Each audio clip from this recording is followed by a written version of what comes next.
All right, we are live finally. Thank you Mm. for your patience. I appreciate that. Hopefully we can get some people on board now. I think we got to try and Alright, send it out. So how we're do live. we how do And we this is hilarious because YouTube already gives you a thumbnail and I guess you preset that up somehow. what did I do? That's the thumbnail for the video. Oh, For the okay. live stream. It's got a video, it's got a picture of my laser for the thumbnail. Um Now I got to figure out Because how that's your channel to banner. That's what it is. send this link to your guests. You may also want to You can always go back later. and All right, so what I'm going to actually do is I'm going to go on my phone to the live and I'm going to share it that way to a bunch of people. You're going to invite them to the live so they can join in? No, just to watch it. That's why I'm Watch going to go to my page and do Oh, it you're going to. here. Oh, yeah. So you go to your channel. On my channel, go to live. Lives. You're doing go that. on here. Yeah, And then we're going to share. Copy link. Copy link. Go ahead and send it out, Amanda, to all your friends and friends and foes. Bring them all. I'm just kidding. All engagement is good engagement. Oh, yeah, right? There is no such thing as bad at this publicity. point, that's Wait a minute. true. There we go. Oh, we have We are comments finally popping up. live. Yay. Hey, guys. Hello, Pam. Welcome to the live. This is our first time here, so we're still figuring out how to do it. Pamela, thanks for coming and joining us. Yay, we see you. I'm sending out invites to peeps to let them know that we are finally live. It took us a little bit to get going. We were supposed to go live at 8 today, and I just got wrapped up, spent the whole day working on my trailer, and I'm so excited about that. We are going to be traveling and living on the road, kind of like you, Amanda, and I am so excited about it. I'll have to get some tips and tricks from you living the traveling life, but we are going to be traveling over the summer. I'm so excited. We're going to be basically camping out and going to different places and taking the travel trailer. And eventually we're going to buy a boat and we're going to go travel around by boat. And that's going to be a lot of fun too. I'm super excited That's going to about be that. interesting. Yeah, for sure. Because we're going to buy a boat, but we're not really going to buy a boat. We're going to try and get one. We're going to try and salvage a boat and then renovate it and make it ours because we ain't spending a lot of money. We're going to use our laser to cut out pieces and parts that we need. And we're basically going to do it ourselves. So I'm super excited about it. Nothing wrong with that. Yeah. So but today with the live that we're doing today, I want to go over some of your story and basically share with everybody. I wanted to give you an opportunity to share David's story, and I know David's there with you. Can he join us? Is he there? Will he be joining on with you? I am here. You can join, yeah. I'm here.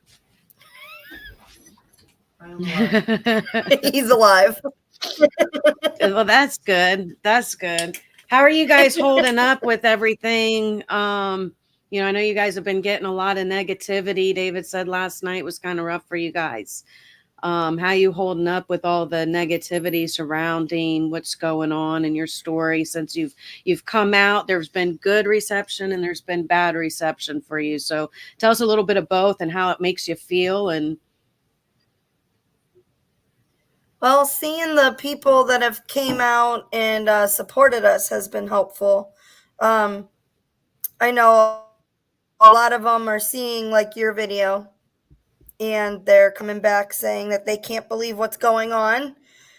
And actually, I really don't have too much negativity, as I'm shocked because all the negativity seemed to have stuck over to Cindy's live. So I really haven't had anybody come back and message me anything other than I can't believe she did this to you and all the support.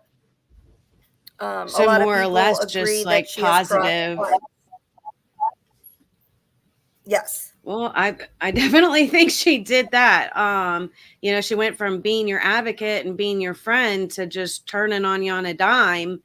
And I know for myself, loyalty is a big deal, and I don't think that that's a loyal move or shows loyalty and friendship.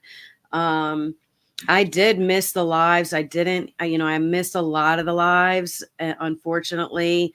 But I heard, like, the first one with Sabre, I heard that he had come on and just got really out of hand, yelling and screaming at you guys. I had several people come into my comments telling me this as I was trying to go to sleep, and I hadn't seen it until later. But can you tell me a little bit about what happened? Yeah, we were in a girl named Shy's live. David was venting, just, what anybody wants to do. And I don't even remember how it happened, but he messaged in the chat to say that he had something to say. And so we were just goofing off, hanging out, and he comes up and he just starts swearing at David, um, just like everything in the book.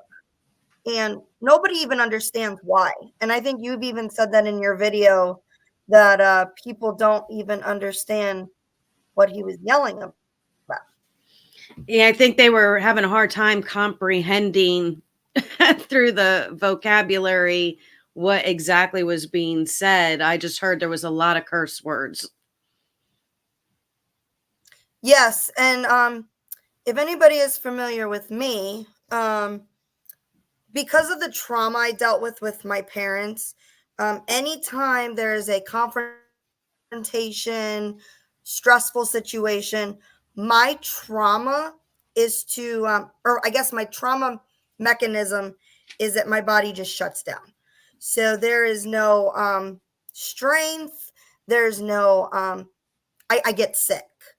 So that is how I cope, which is a horrible coping mechanism. But when your body is so used, yes, thank you, response.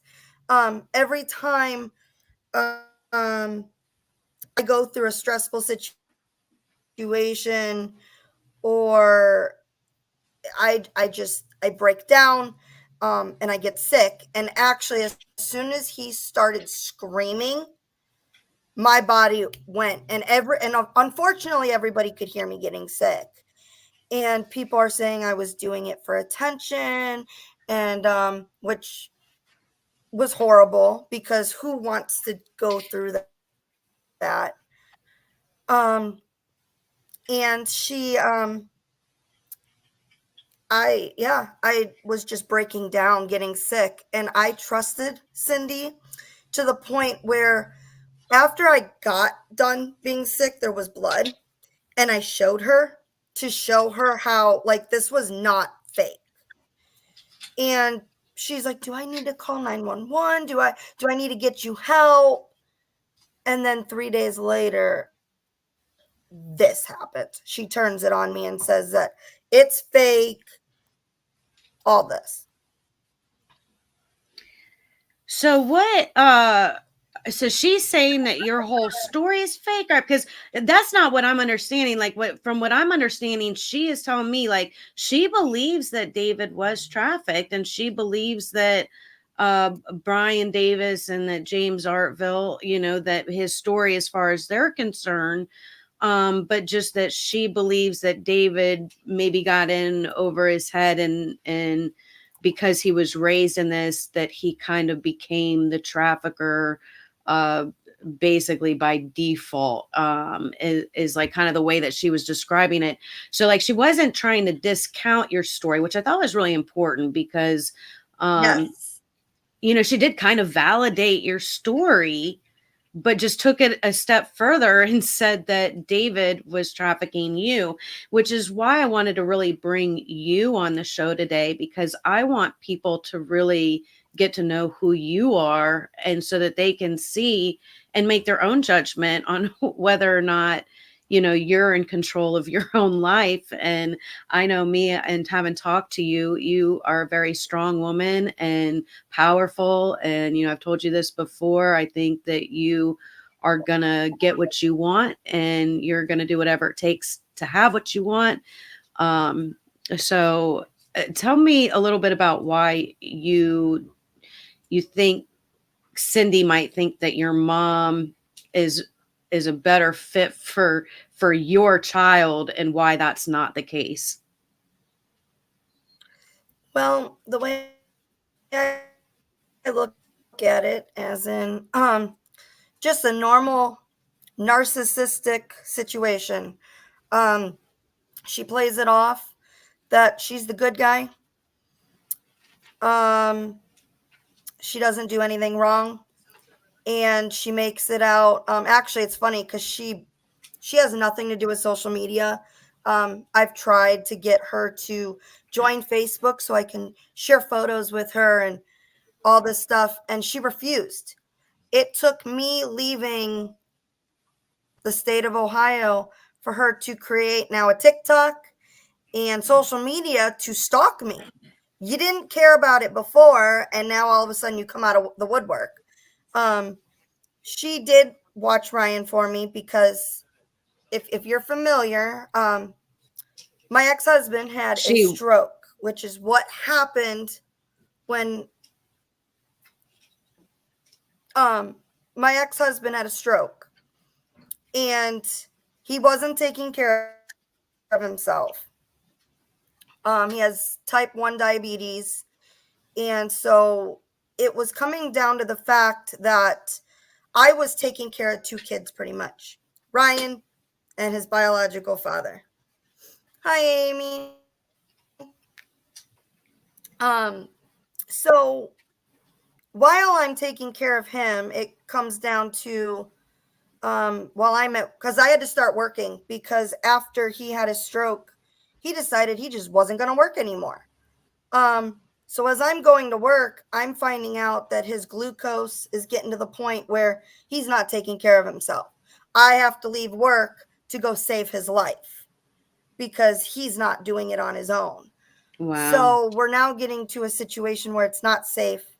I can't be at work and be taking care of him. It just doesn't happen.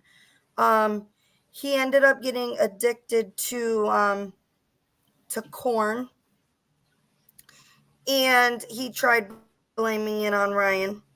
And I said, I've had enough. I'm not dealing with this. This kid does not need to be putting up How with does this. He rationalize that? How Ryan does one spent rationalize a lot of the that summer? Oh, can you repeat that? You cut out. How does he rationalize that? How does one rationalize that Ryan is responsible for that? I mean, that just is a red flag to me. Just Ryan and that word in the same sentence is a red flag. Yes. I don't understand it either. He it's funny because it's not like he just came across the video either. As I'm digging, like what we do, we go down that rabbit hole. Yeah. So I'm trying to figure out where it started. And I saw that there was a Google search for a specific star. We'll say that. Okay. One, my son would not know any professional. So why would he be Googling that? So exactly. I caught him in a lie. And that's when I said, one, we don't lie. We don't lie. And my son knows that too. That's why he stood up for himself. He goes, I don't even know what you're talking about. And so I said, enough is enough.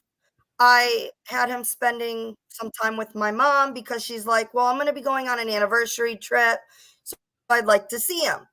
I said, okay, you can have him for 2 weeks. I will, you can have him for 2 weeks. I'm going to have to take care of him. So at least he could not be sitting around stressing, he's not going to have a life. So He got to have fun with my parents. And the one thing my mom came out and said last night was, I never called my son. Well, I called him every day. I was calling him almost every 30 minutes. And she got to the point and she said, Amanda, he's safe here. You don't have to worry. Quit calling. Okay, I quit calling. And now she's reporting on live that I quit calling my son. And I never had communication with him. So Well, he was only gone for 2 weeks, right? Right. It was up to, he did come back, and then he ended up going back with them because my ex-husband had more issues. He had more doctor's appointments. It was very hard to get him to physical therapy and be having a 6-year-old. Now, can I ask you a question, a personal question, just because I've I'm an open book. am familiar with autism and how that works, and I know with a lot of children with autism, they're nonverbal or they have issues with verbalizing. I know my son, he don't like to talk on the phone. He went and stayed with his grandparents on a number of occasions for a week here, a week there, especially over the summer, and I would try and call and talk to him, and he just wouldn't talk to anybody over the phone. It just is something he just won't do. He just don't like to talk on the phone to people. That is And something else I it was noticed too. and I was just curious if that was something that Ryan does as well. A little bit. A lot of the time he would either be with his Legos, he would be playing with the dogs, he'd take the phone and then just forget that I was on it. So yeah, there were times where that would happen too. But like the way, and like you said, the autistic, like he was suspected to have some form of autism when he was 3, maybe turning 4, because they were concerned why he wasn't talking. And I said, look, I told the doctor, I said, he does not have a problem with talking. And she goes, but he won't talk to me. So we're like, well, wait till his next appointment. We go back and she's like, he's still not talking. And I said, let me show you something. I pull out my phone. I play this video. If anybody is aware, Blippy was Ryan's biggest thing. And so he learned the Blippy Monster Truck song. And he starts singing it. He can't talk, but we sing. So then he starts naming his monster trucks, his cars, he can tell you every vehicle, what their name is. So I pulled the video out and I start playing them. And she's like, you're right. He does talk. She goes, he just doesn't want to talk to me, I guess. So they almost put him Sounds in about special, like classes, right?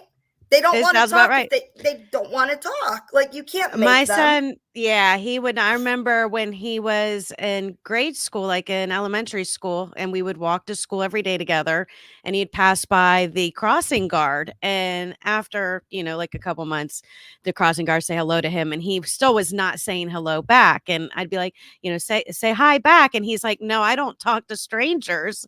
And I was like, she's not a stranger. She's your crossing guard. She's been crossing you across the street every day. He's like, nope, I don't talk to strangers. And I had to I'd play little games with him where I'd be like, thank you, Miss Crossing. I forget what her name was, thank you, Miss Sally. And he'd be like, that's not me talking. And he would give me this look like, stop it. That's not me. I didn't say that, and he was just being Right. stubborn. But, that's just, And now look at he just, Ryan. Look at yeah, Ryan exactly. now. You Well, had a and it's not like conversation you with said, him. it's not that he can't talk, it's just that he just don't wanna talk to certain people, and, I feel that, I feel that, you know what I mean? Like, I totally feel that, and I respect people that, are strong enough to say, "I'm just not gonna talk to you because I don't wanna talk." Exactly. Yes, and Pamela says actually kids can be very selective. Yes, thank you, Pamela, you are right on point there. so Ryan also he got to hear the day that Cindy went live with Saber. It was very unexpected. It happened right off the bat because she got done blowing up my phone that I refused to talk to her. And I was on the phone with Mindy, and she made a big deal last night on last night's live that I could have put her on the Bluetooth and was driving. Well, I had a phone conversation with Mindy, and I didn't want to get off the phone, which I shouldn't have to get off if I don't want to. So I asked David, will you please take my phone and text Cindy and let her know I'm alive, I'm okay, and I'm busy, and I will talk to her later. And she got very demanding. She wanted to know where I was, what I was doing. I want a picture of where you're at.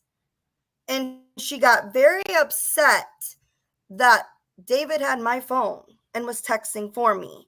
And she kept going off saying, why are you separating us? All I was doing was driving the car. Why does there have to be a separation? And if I don't want to get off the phone, I don't have to. You know, there are times she didn't answer the phone for me, and I'm not sitting here demanding. Like, yeah. So she went live then that night to tell everybody that David is a trafficker. And she then starts going off about Ryan and what Ryan had talked to her about. And Ryan had told her when he grows up, he wants to be a writer. There's nothing wrong with that. And even I went down to take some classes. He wanted to take a class where you pay $500 and he sits with a bunch of other kids his own age and they create a story together. And after the 8-week program, they get to go to Yale and get a published copy of their book. That's awesome. What kid would not like that? Right? That's awesome. And I love it. I love she it. sat there on this live with him and dogged on him about how inappropriate David has Ryan doing his work. And if the kid wants to be a writer, what is so wrong with that? I want to, there's nothing wrong with that. And I want to show everybody because, thank you, Nat. She sent me some of the videos of Cindy in the Yes. live. And I want to hear, because I didn't see the live. So this is going to be like a blind reaction A for reaction me. video. Yeah, so let's go ahead and play this and let everybody kind of see. There's a few of them that she shared. So tell me if you guys can hear found that. him, you went and found Saber, you went and dragged everybody around, and now you flip on him. You put out his car because you make everybody think we should be afraid of him. No, you're fucking full of it. You need to find friends and not come on here and drag somebody like that before your ass gets sued. And you don't fuck with people's kids, Cindy. Don't do that. Don't say you want his kid. You sound like a trafficker. Damn. Hold up. Fucking weirdo. And in a lot. Who is that? Is that CC forensic therapist? John is like, Is wait. that who that is? See if there's some things, Cindy, That is that you easy. felt wrong. Yeah, guys, she Threatening is and awesome. I love terrifying that and things girl. All right, hold on. Let's go. Until Soto. Now you got a hold of this. You went and found him. You went and found Saber. You went and dragged everybody around. And now you flip on him. You put out his car because you make everybody think we should be afraid of him. No, you're fucking full of it. You need to find friends and not come on here and drag somebody like that before your ass gets sued. And you don't fuck with people's kids, Cindy. Don't do that. Don't say you want his kid. You sound like a trafficker. Fucking weirdo. And in all honesty, if there's some things, Cindy, that you felt were alarming and threatening and terrifying and things that had to be handled by law enforcement, then it's fully within your right to report them to law enforcement and let that be handled. I think the issue that I took, because I was off TikTok for a while, last I was on, you were vetting him and whatever. And then I came back and it was like, you had flipped the other way. And I was like, what in the hell's going on? It's going public, it's doxing, it's saying things about people that are dangerous. And I think that we're seeing a trend of this, not just here. I think we're seeing a huge trend. Do you mind having Cindy talk? Because I don't know who just called her a fucking weirdo, but that's not really going to help this situation. Let's get some information on this live. It's weird that you're sitting on the phone with an 8-year-old. That's weird. And that you're having him read you stories. And then you went and you told all the things they confided in you as their friend. That isn't right. You're not FBI. You're not collecting intel. Why did you do that? That is not right to do to somebody. Amanda asked you to tell everybody that you know that her son was hypnotized. So she's saying No, I I have didn't. facts in the comments. So I just wanted to pause it there and say she's saying I have facts. Now she's saying that you hypnotized Ryan. What is that? What is that about? I mean, she really freaking out saying you hypnotized Ryan. How'd you It's hypnotize funny him? because, yeah, it's funny because what she did is she went to my coffee page and found an article that I wrote about hypnotism. And I put, because like we talked about Ryan loves to read. And he is now going into 3rd grade and he's reading at a 5th grade level. That her son He was taught hypnotized? himself how to read. And so I'm loving the fact she's calling me out about hypnotism. I wrote an article that Ryan picked up a 5 Nights at Freddy graphic novel, and every time he read it, he got angry. And I'm like, something's up with this book. Every time he reads it, there's this anger. And I'm like, is this an autism thing? And I noticed he would fall asleep soon after reading it. And we started realizing that we think they're using symbols and maybe even certain words to trans. And which is what is funny because, like, you're looking at this book and I'm like, I don't see anything really wrong with it. But 5 Nights at Freddy, I looked into it, is animatronics that they need children to stay alive. And so I'm like, wait a minute. And this is for 8. This is for 8 and up. And so I realized he is reading something his own age level. But the point behind it is we have now grooming taking effect. And they're trying to show kids that this is normal. It's normal for these people to take children. And obviously, we have human trafficking. We have this stuff going on. And that is not normal.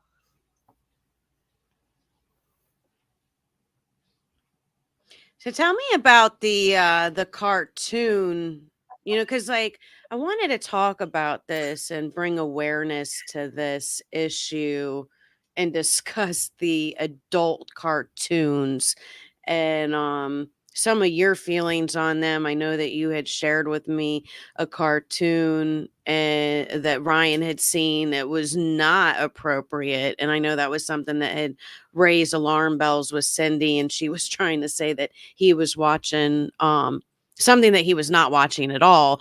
But the cartoon in itself was admittedly inappropriate for children. And I know myself as a young mother, I am guilty of setting my kid in front of the TV, in his bedroom, and you can stay up and watch TV for another hour and not watching the cartoon with him and not realizing that at 9 o'clock Cartoon Network turned into Adult Swim. And it didn't Right. take long for me to catch on, but when I did, I felt betrayed by Cartoon Network. I'm like, how dare they change the whole program? And they don't advertise throughout the day that, hey, at 9 o'clock, No. better make sure your kid ain't watching our channel anymore because the cartoons. And it's so wrong to me because it's basically like the equivalent of selling cigarettes in a a colorful cartoon package. We're not allowed to sell cigarettes to anybody in a cartoon colorful package because that's catering to children. Why are we selling sex on TV in a cartoon colorful filled package when that's not something that we should be selling to children? I think that there should Right. be some sort of um protection for our children put into place that says that these writers and these people that write the books and write the movies and write these cartoons and draw the pictures for them are not allowed to create adult content in the form of cartoons. And I know that that's going to upset a lot of people because I know there's a lot of adults that love these cartoons that are not for children, but in all reality it's a you're advertising to children. And like I said, there's a reason we don't put cigarettes in colorful And candy. where Cindy got that whole issue that she was talking about on the video. While Cindy was talking this, because remember, she was talking to us, what, An hour? 8, 9 hours she admitted to. She was talking to us when Ryan said he came across this TV show that was for 8-year-olds. And so he's like, he started watching it. And he's like, Mom, this isn't right. So I started watching it with him, and he's pointing out everything wrong. He notices that there's stuff that's spinning. There was an upside down cross. And he's like, Mom, what is this? And then there's other words and stuff that was talked about. And it was very disturbing. And so Cindy's like, oh, what's going on? And so he told her, like, this is not a good TV show. And he goes, this is why. And actually, Ryan pointed out that Cindy is the one that saw the upside down cross and brought that to his attention. He was FaceTiming with her and was showing her and said that, people are making this stuff. And Ryan likes to say Brian Davis, because that's the only way he can process what kind of people these are. So to him, he said, Brian Davis created this. Well, when you think about it, he could possibly be right, because if you look at the books Brian writes, we're talking about children doing inappropriate things as well. So that's how his brain works. So that's how he explains it. And he's telling me everything that's wrong with this TV show and that this is not for kids. And he goes, Mom, we have to tell somebody. And I said, yeah, of course. So, we're taking notes. We're writing everything down that's wrong. And here's Cindy now going live saying, I put my kid on this. That her son was hypnotized. Sorry. It is called Has-Been Hotel. In case if anybody wants to look it up. It's Hazbin Hotel. It takes place in hell. It looks innocent at first. It took me a minute. It's like SpongeBob. Okay, it's a lot worse than SpongeBob. I mean, I don't like SpongeBob is actually for kids. Yes. Yeah. But that one is, but there are a lot of adults are that too. There is. They're hidden though. You know what I mean? Like they're a little bit above the children's head, where I do agree there is a lot of content that is not good in SpongeBob. The hotel one that's a whole different level of adult content for sure. It was definitely and that was just not the pilot that was watched. Yeah. That was I was like, wow, that is definitely not appropriate at all. But that's definitely does not warrant Cindy calling 30 different police stations. Oh, what was that about? 30? Is that for real? Is that a real number? 30 different police stations she called?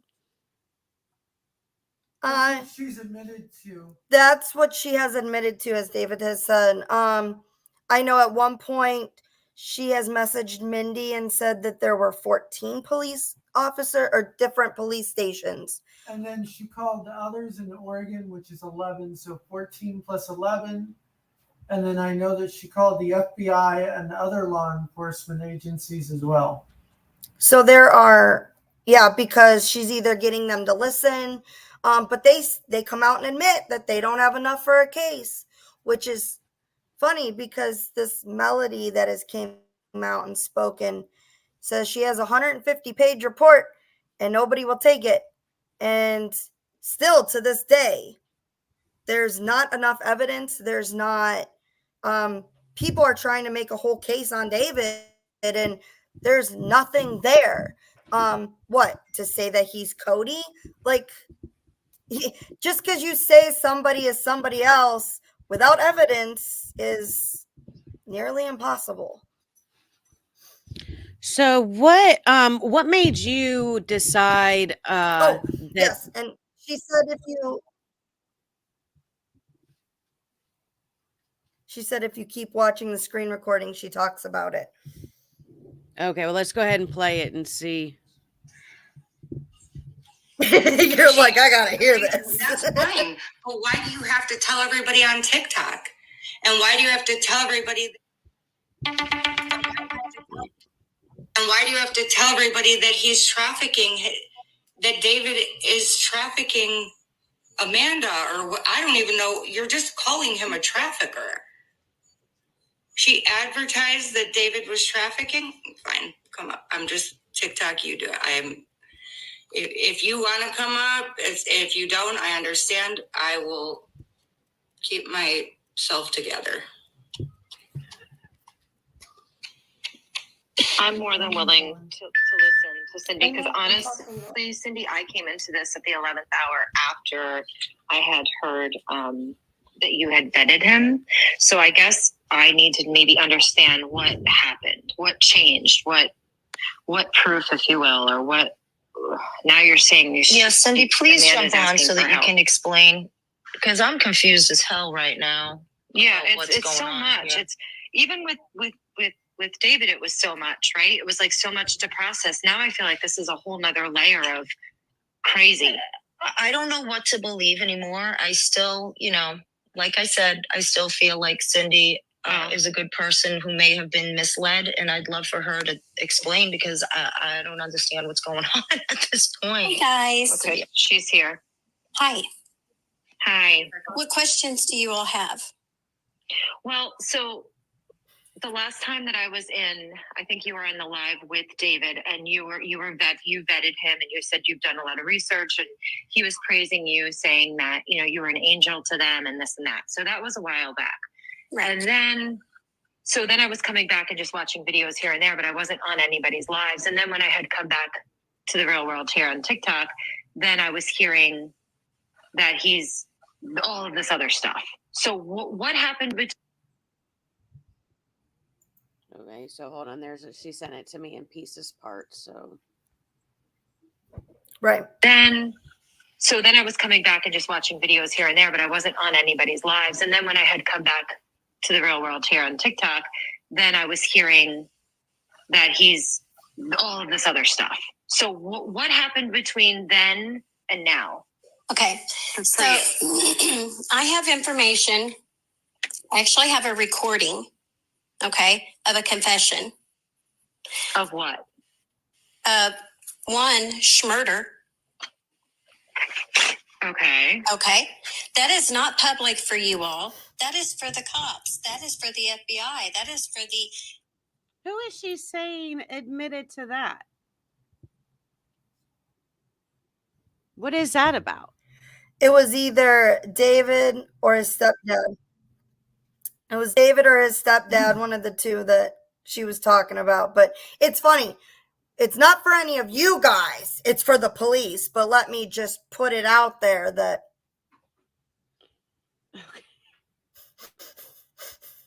Yeah, it's obvious she wants it. Well, she said something in the live. I remember the other day in the live when we were on live together, and they were like, why don't you just take it to the police? Why are you sharing it on TikTok? And her whole demeanor changed, and she went from, she has this very soft and kind of sweet and kind of motherly like demeanor where she's like, I'm just trying to help. And, I was trying to do the right thing. And it's all super soft and sweet. And all of a sudden she was like, well, I could put it on TikTok if I want. I could do whatever I want. And it was just like, whoa, that's a Who's totally to tell different me what I put on my personality. page?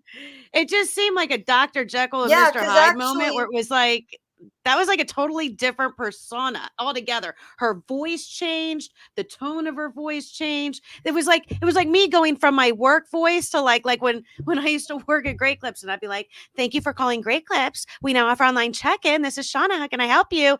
And then I'd hear it was like one of my friends, and I'd be like, "Oh, yo, what's up?" And it was like one of those moments, you right, know? right. Anyways, I thought that was funny. That is for the LE. Okay, It's not so for that's where you guys. sent it, I I'm don't assuming. owe an- Do you want me to finish? That was not for you all. I gave that information to catch you all up. I was actually having a conversation with him, and he started calling Stephen Reimer, and I recorded it. Okay. Now, I'm not going to give out that recording to you or anybody else. I'd be a fool to do that. I reached out to somebody who knew about the law. No, because someone That's else when I might talked to actually take Saber. credit for So it. all these rumors about Who is Saber? Is he a The thing is that first of all, it's illegal to record somebody without their permission. Second of all, even if Yes, she has a recording that has, let's just say, some admissions of anything on it, the cops won't do anything about it because it's inadmissible. I've been through this because I had stuff on somebody and I was trying to report them and be like, I have all these recordings, and my lawyers and the cops and the judges were all like, it's inadmissible. So I just, right. want to put that out there, to say that for her to be like, well, I'm only giving this to the cops. Well, the cops ain't going to do jack diddly nothing with that. So I don't know what she's trying to do with it, but They're going to ask if officer? you get permission. he used to be. Did you? He has a lot of contacts. So you reached out to a person on TikTok who used to be a police officer about somebody who I was admitted recommended to him. committing Yes. murder instead of going to a local No. authority? First I reported it. And then they said they would call me back, and they hadn't, and it was kind of getting lost in the cracks, I suppose. So I was suggested to go to him. wait a minute, where is the 30 other police stations coming to play here? She told me that she sent it out to 30 different people and he was the only one that responded back. Now she's making it sound like she specifically targeted him because he was a police officer. What's the truth here? Did she target him because he was, police officer? Or did she send it out to 30 people to see who would bite? I'm seeing a lot of inconsistencies here. That he was an honest, good man, and I believe he is to this day. Did she totally miss him coming on and yelling at you and the cursing and the screaming with no? I mean, I know she heard that. She 'cause was there one for of the that. ones She was there for Yeah, that. she was one of the ones texting me telling me, "Oh my God, I couldn't believe it. I don't know what he was doing. I don't know what happened." And then they were trying to play it off afterwards like it's all part of the show. We had to make Brian think we weren't on your side. It's like this guy's playing double, Well, triple, what quadruple happened? agent here. What after he got done yelling at David, David obviously defended himself, and everybody in the comments kept saying he's gone. So David was more or less defending himself to an empty audience. And as soon as David then got off, he calls David. He calls him on the phone and says, "I'm sorry, but I had to do that. People were starting to think things." That sounds And I like a said, "So sucker this was a punch of plan?" words. Is that a sucker punch of words? Like Yes. hit And you I and then said, run, hit and run? and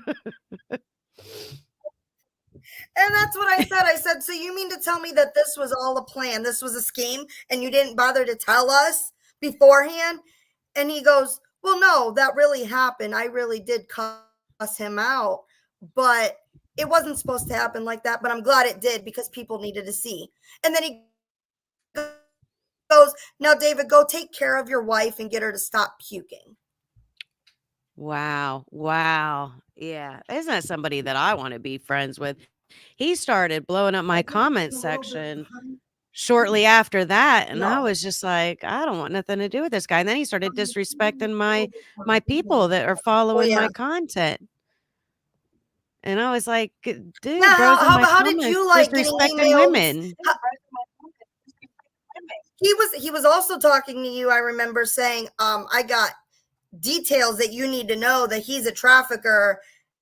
And I remember you showing me that you're not going to switch me. You're not going to, like, just because you randomly come into my life and, oh, I'm going to make you switch. Like you were the very first person to have seen his documents. You were the first person to get all the evidence. And that was another thing is he calls the one day and he goes, and I said, yeah, Sean is going to help us now. And he goes, what? He got all ticked off. And then the next thing he says is, don't be sending out your documents to anybody because you don't know who's going to trust you. And I said, well, for a record, Shauna has had them longer than you had them. And she hasn't bothered to take them to the public like what you want to do. He wants to take David's social security number and post it for the world. He said he would. He said he would. So I'm sure that's coming up soon too. Along with doxing my car and my son and everything else. So this is what I said to Sabre when he was up in my private messages, and he was well, first he was like trying to apologize and say that so I was asking someone when I seen people in the boxes who they were and if they were good to have in the boxes. And when I seen your name and asked my person, is Salty okay to bring in the box? They said Salty is fine, not barbecue lady or Midwest. They talk shit on me and can be trouble. And my first thought right there is when he's saying that is, who's your person? Who you working for somebody? Who you working for? Like who is dictating who you're allowed to talk to and who you're not allowed to talk to? Like so right there, I was like, okay, so he's a puppet for somebody else. Who's the puppet master? That was my first thought. And then he was like, well, I misread the message, I guess. I'm very sorry. Which makes sense because I told Cindy I apologize because I seen her message in your first video. And I even said to her, well, she talks shit on me and I don't even know her. And even Cindy says she's been cool to me or something to that effect. This is truly a mistake on my part. Honest, I'm not making excuses, but this story has me mind boggle and I'm just had a brain dead moment. Sorry. So he goes, this story, meaning about Brian, it had Cindy and I absolutely wore out. So I responded to him and I said, I can understand a mistake. Who is your person? And why are you listening to them? And I wasn't going to let him off the hook that easy either. So then I was like, well, what do you have against barbecue and snacks? Why don't you like them? You know, like I want to know the juicy. Right. And if not, why would you listen to this mystery person? Why not do the research on these people for yourself and make your own decisions? So that was my question to him. So he responds, Salty, listen, you can either accept my apology or not. I stood up and took accountability of my mistake. So I said, just curious. I could see you don't want people to know, but you can't blame a girl for trying. I said, I accept your apology. He goes, I'm not going to tell you who told me. If you want to tell people names, that's up to you. I don't know what they have against them. And I never asked. So he didn't even ask. He's just listening to this mystery person, like doing their bidding. And he didn't even ask questions. Like he's just, whoever it is, they have a lot of power over him to be able to tell him who he's allowed to talk to and who he's not allowed to talk to. And he ain't even going to ask questions. Really? So who are you working for, bro? Like, I ain't stupid. So then he goes, I never asked. To be honest, I thought more of it as it's been a wild week. As Cindy, it's been fucked up. It's been a long shot. It's an honest mistake. I have no clue who Barbecue Snacks Midwest is. I've never seen them in my lives. They weren't even requesting to come up in the box. Exactly. They weren't even up in your grill. So why are you fucking singling them out, bro? Like, what? You don't even know these people In and your you're grill, singling them known out. as barbecue lady and grill. I like Yeah, the analogy. you know? So I was like, he was like, I didn't even care to know what the week Cindy and I had. Never realized it would upset so many adults.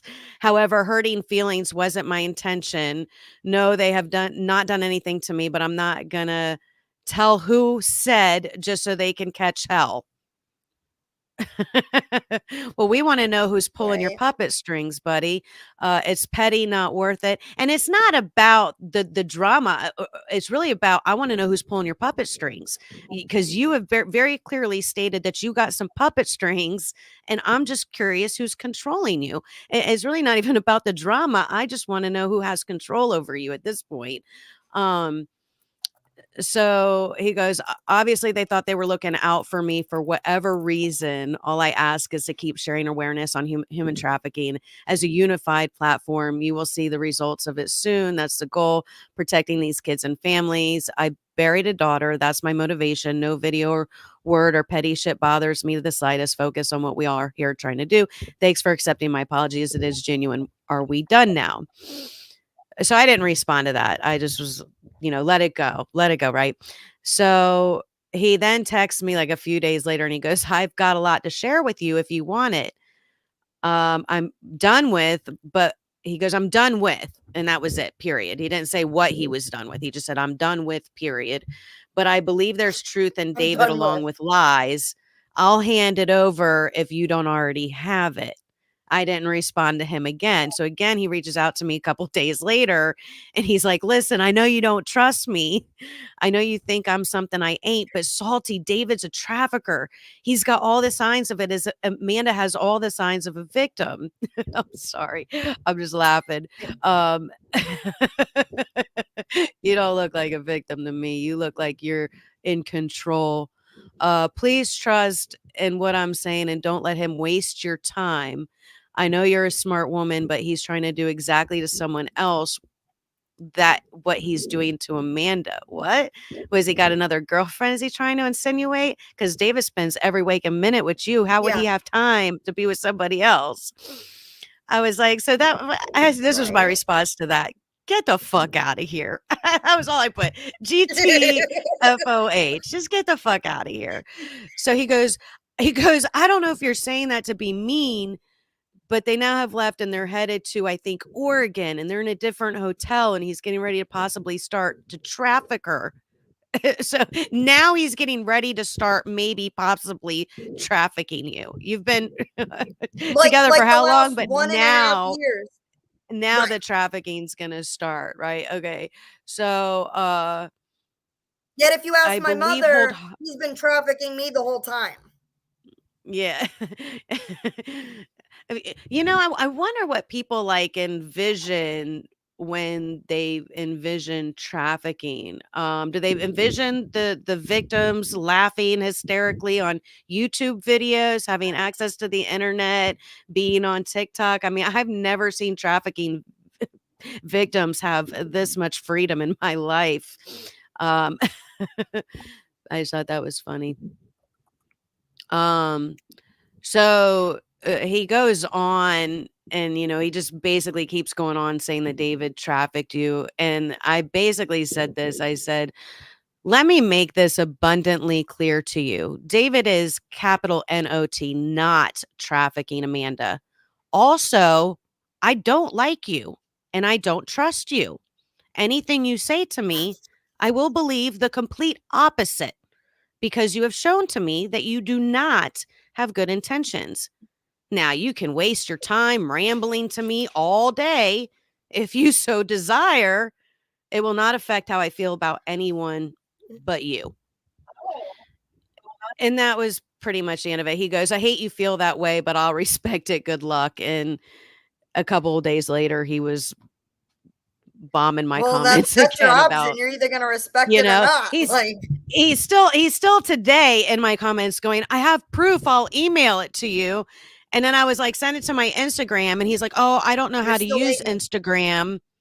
And I was thinking, that sounds like a personal problem. Not Wait, my problem, bro. wait. He doesn't know how to use Instagram, but he has an Instagram. Yeah, Because yeah. when he was talking to me, he told me to contact him on his Instagram, which is the same name that he goes by on TikTok. So, excuse me, but how do you not know how to use Instagram, yet you send people to that account? That was almost as big of a red flag as the red flag that Ed Oppenheimer gave to me, the guy that was wanting to report on your story and on the Madeline Soto story. I did a whole hour-long interview with this guy. He wanted to email me the copy of the interview that we did. He was going to put it on the Ed Oppenheimer show, on a radio show that he does. And I said, can you just text me the information? Oh, he goes, I don't know how to use text.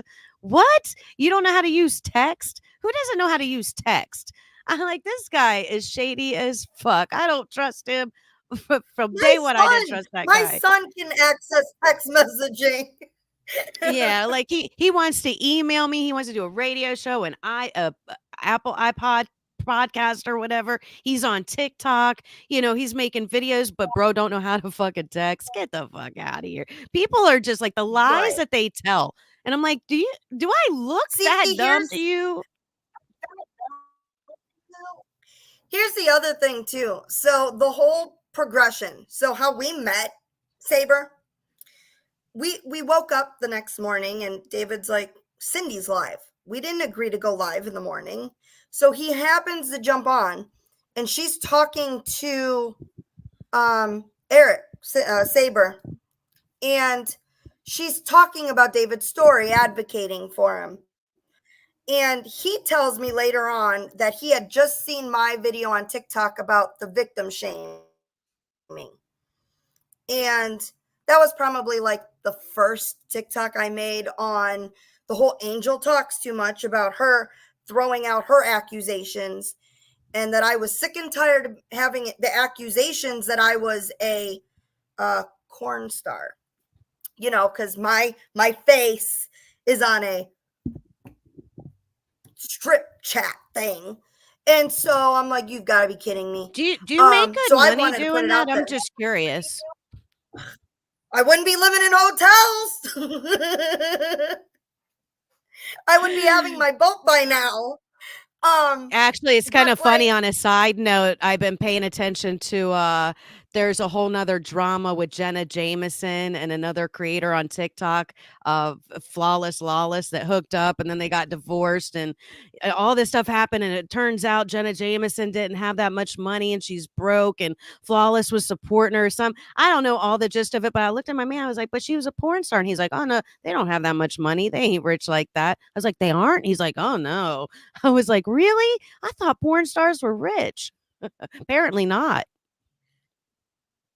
Well, you can. I mean, if you have the right people and you have the right person, because it all depends on their master. She was like one of the biggest. She was one of the biggest in her prime. She was one of the biggest. That's stars. Right. Like Mindy said Cindy was supposed to show proof to her through email too, and she never sent it either. So, but yeah, so we were on the live with Saber. And so David then finally got to tell his story and he was so interested.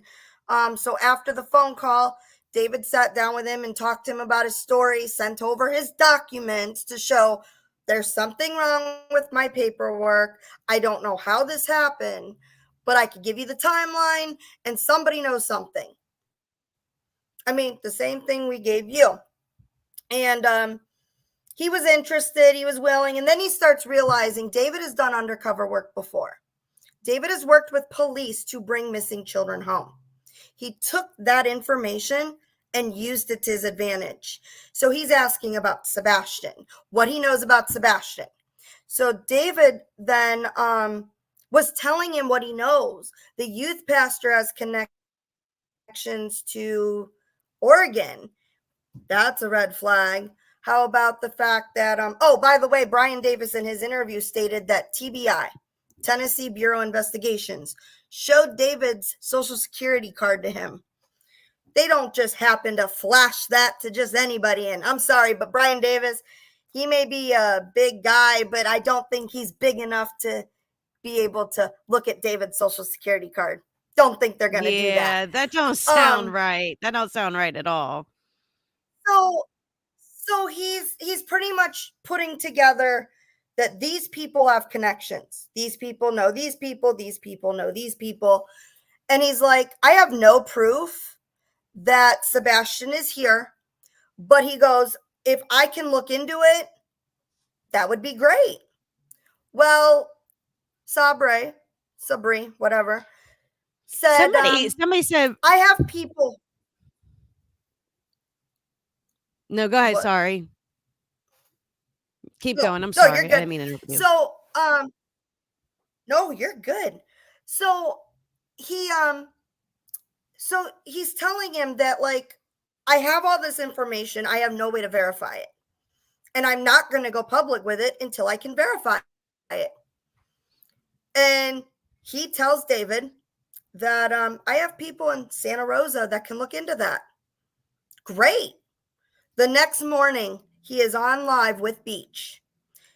David said, I thought we shut our TikTok down because we weren't going to go live. We weren't going to do anything. We were staying off the grid because Eric told him to. I'm sorry. Sabri told him to stay off the grid. Turns out he's on there telling Beach that I have 100% proof that Sebastian is in this church. David never said it was 100% true. He needed to verify it. And he told David, I've got the contacts that could verify it. So David said he must have verified it. No, he went to social media and had a plan to set David up, is what it was. So now he's dropping it that David's got this proof when he never said he had the proof. Setting him up. Yeah, because I remember that. I remember him coming out and saying that he had 100% proof with 1,000% accuracy. And I didn't hear the actual words, but I had at least 5 or 6 different people saying that he had definitely said that, and those were his words. And so at that point, I was like, well, if he said that, then he needs to, put up or shut up. We want to see the proof. We want to see the receipts. If he knows where Sebastian is and he's got 100% proof with 1,000% certainty.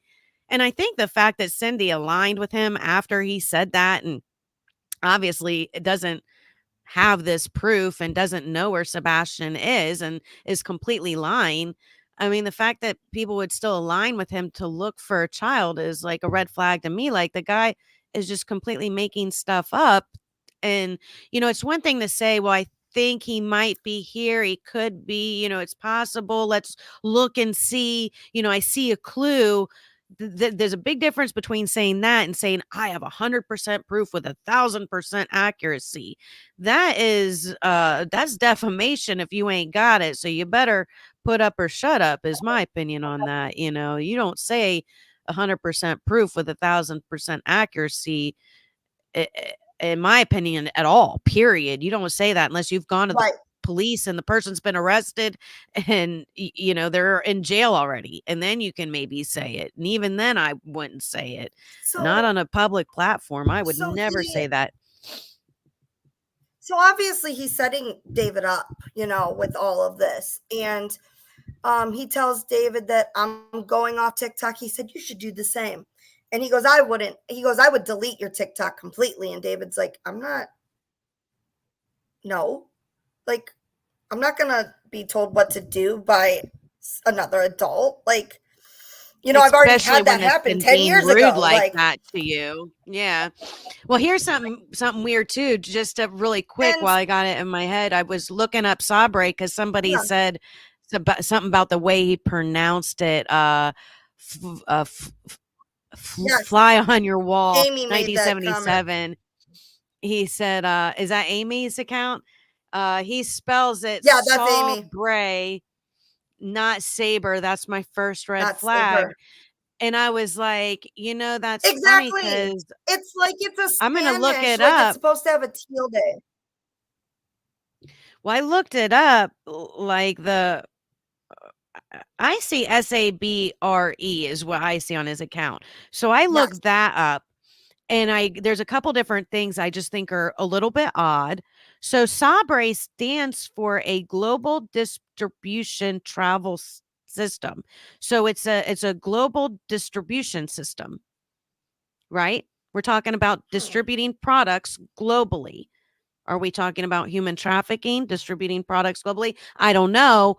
It's just it's just an interesting thing. You know what I'm saying? Like the name itself is a global distribution system owned by Sabre Corporation as a travel reservation system used by travel agents and companies to search, price, book, and ticket travel services provided by airlines, hotels, car rental companies, rail providers, and tour operators. So I just thought that was interesting, and I was like, I have a okay, comment to that. all about traveling. But then there was I- something else that it meant that I thought was weird, which is because there's two different meanings for it. And hold on. This is You might be onto something. hold on. There was another. I gotta find it because this is not coming up here. Hold on. Oh, here we go. Sabre personal safety. Good. Pepper spray is literally like a shop all guns now. You got pepper spray, you got gun defense, all these weapons basically is what it is. It's a company that sells every type of personal defense Our weapon ladies you in could the dream chat. of. I thought that was interesting. I was like, "Oh, that's it." Just tells you a little bit about somebody, what their name, means, and I just found that interesting. But go ahead. No, you're right. And then it was ironic because just like you said, the whole distribution, it comes out then he tells him he needs to produce Sebastian. Well, how is that going to happen? How is David going to produce Sebastian? Then after that, he comes out with, well, I need you to produce a kid. After he comes out with, you need to produce a kid, now he's going on saying, my kid is being trafficked and starts throwing out these allegations. So is my kid the kid that he's going to claim to produce? I also think it's odd that he is an advocate for human trafficking, but when I went and looked at his content, he didn't have much content on human trafficking at all. Like for somebody who has 64,000 followers and this huge platform, I expected to see tons of videos of him talking about human trafficking and raising awareness and advocating for victims over a Right. long period of time, and I didn't see none of that. Most of his stuff looked like it looked like a Tinder profile, him showing off his fish from fishing. I mean, it was like a typical Tinder profile is what it looked like, um the pictures that he was showing him playing with his band, and I was like, this is really odd. Like he's not your typical human trafficking advocate with a huge platform. Like he's not utilizing this huge platform to advocate for victims. If he is truly a Right. victim's advocate, why is he not using this enormous platform that he has to spread awareness and raise awareness for victims and share stories of victims, et cetera, et cetera? I don't see him doing any of that with this huge platform that he has. And I know he does lives, but you need videos too. Why wouldn't you have videos? And Right. I haven't You gotta have seen any stuff. of his You gotta lives have really. stuff So that's. Yeah, you got to be able to have the video to repost to the tangible evidence. And why to doesn't not he have it just in a post what video he is has? If he knows where Sebastian is, he should be posting it on his platform.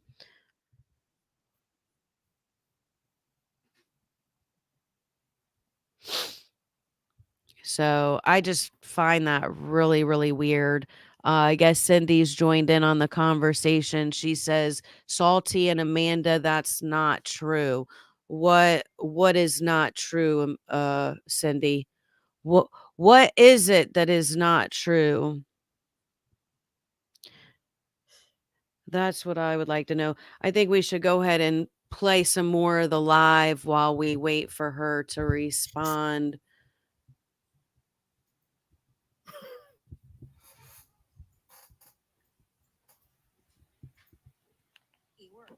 like the way he treats a situation. It's urgent to him. It's urgent to me. And we can see that the law does not get involved very quickly. And when they do, the wheels of the justice system move slow. Okay, so I'm just trying to get it. So what? Let me clarify that. I never said anybody was trafficking. I do not know if anyone is trafficking, and I would never make allegations that anybody is trafficking. Now, did I question? Does this name and the reference of being a travel, global travel company, is that some sort of reference to trafficking? Maybe, I don't know. That's a question. That's not a statement. So no, I did not state that anybody is trafficking. I would never do that. So make sure you listen carefully to the words that are being said. The cops. Are you saying that? I'm sorry. I'm just trying to get this straight. Okay. You gave that recording to like the local cops, and they haven't gotten back to you, and that's when you went looking for someone else, like Saber. Is that? Actually, what you're saying? I turned it over to I called the FBI. Gotcha. And So now she called the FBI and 30. I guess Cindy, while you're here in the comments, did you call 30 different police stations trying to, what was your intent with calling 30 different police stations on Amanda? What was your statement that you were making to all 30 of these police stations? Or is this an exaggeration? Was it really 30, or is that an over exaggeration? And if it wasn't 30, how much was it? How many police stations did you call? And did you say the same thing to every police station? And why did you call multiple police stations? Why not just one? Did you not feel like the one was going to do its job? And then at 2 and 3 and 4, did you feel that all of these police stations are corrupt at this point, that none of them are listening to you? Or did at any point you stop and say, maybe what I'm doing is not right because the police aren't really responding to my efforts here? Did that thought ever maybe cross your mind? Just curious. Gotcha.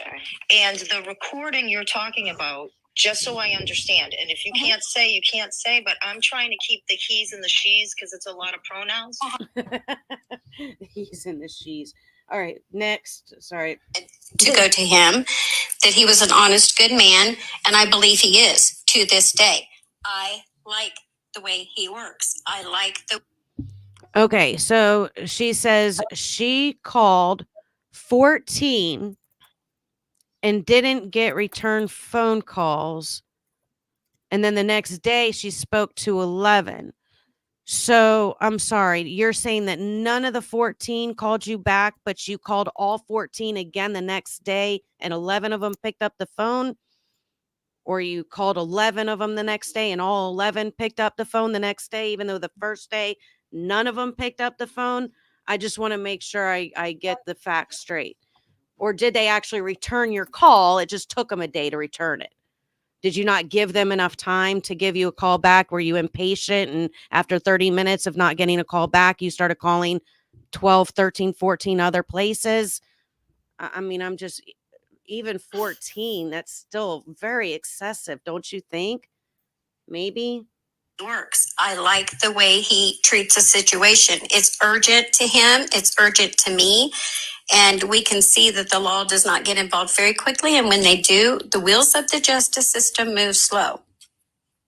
Okay, so I'm just trying to get it to what changed. The cops.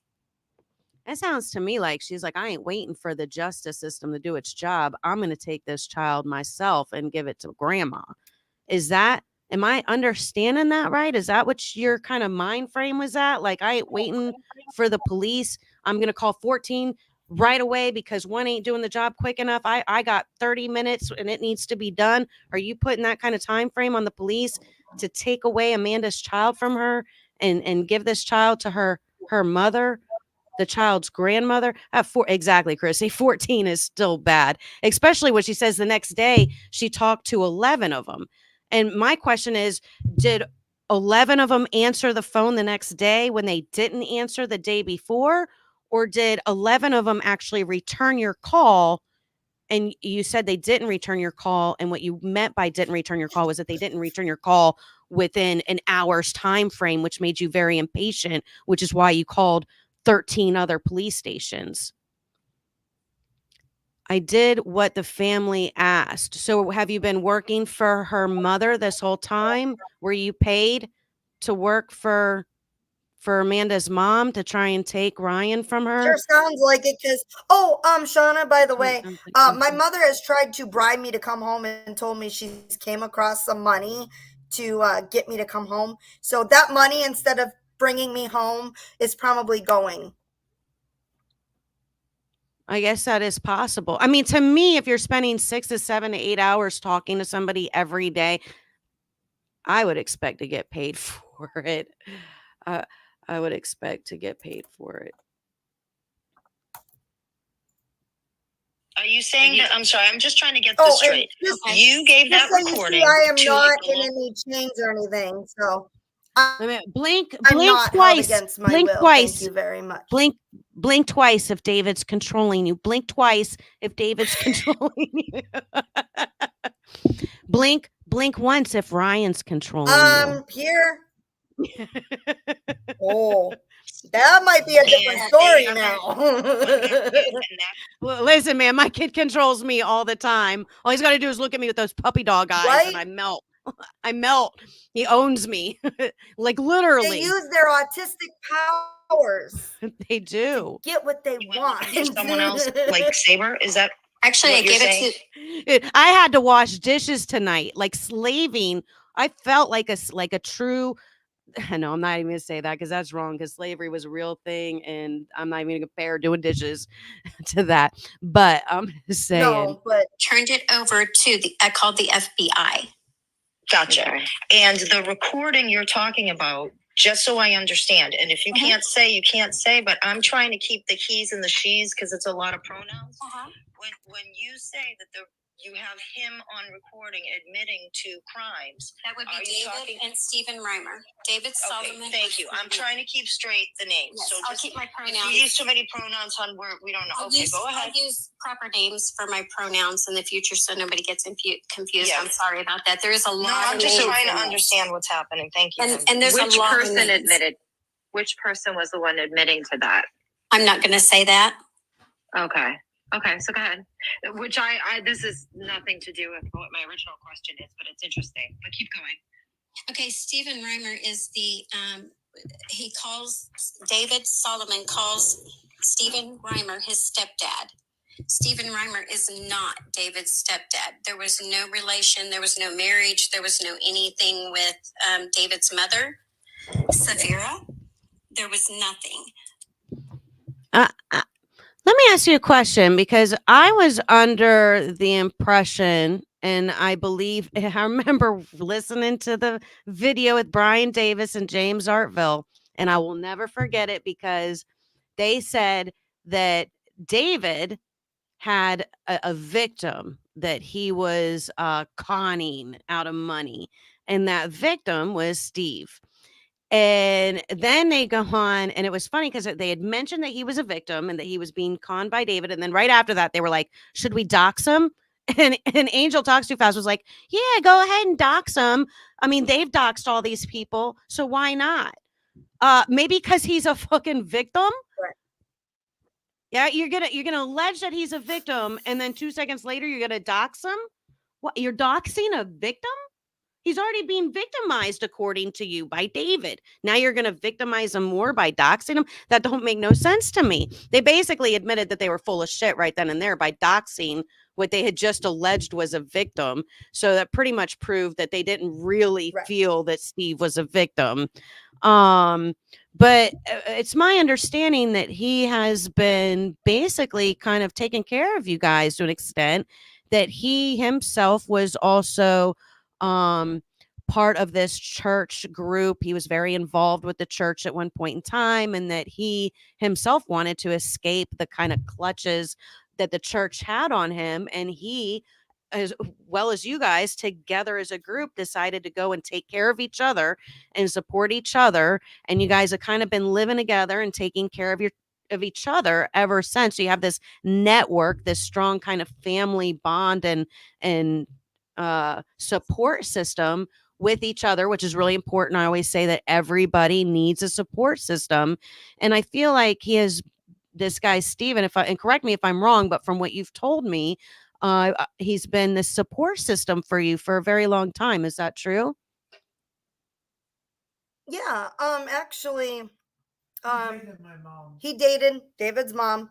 They never got married, but there is the whole common law marriage where you live with somebody long enough, you consider them, so Yeah, it but may the not be point is that legal. even if they were not ever together, let's just say they were just friends, you know what I mean? If he's been taking care of you guys and supporting you guys and part of your support system for the last 5, 10, 15, 20 years since you guys were knee high to a grasshopper, I mean, that to me would make him an honorary father. I mean, how many people I know a lot of people that have dads that are not blood Yes. related to them, and they consider that. My mom is my dad's third wife who raised me, and she earned the right of being my mom, and I call her mom because she earned it because she took care of me. And a lot of that was in my adult life where she came through for me times when I needed somebody to be there for me.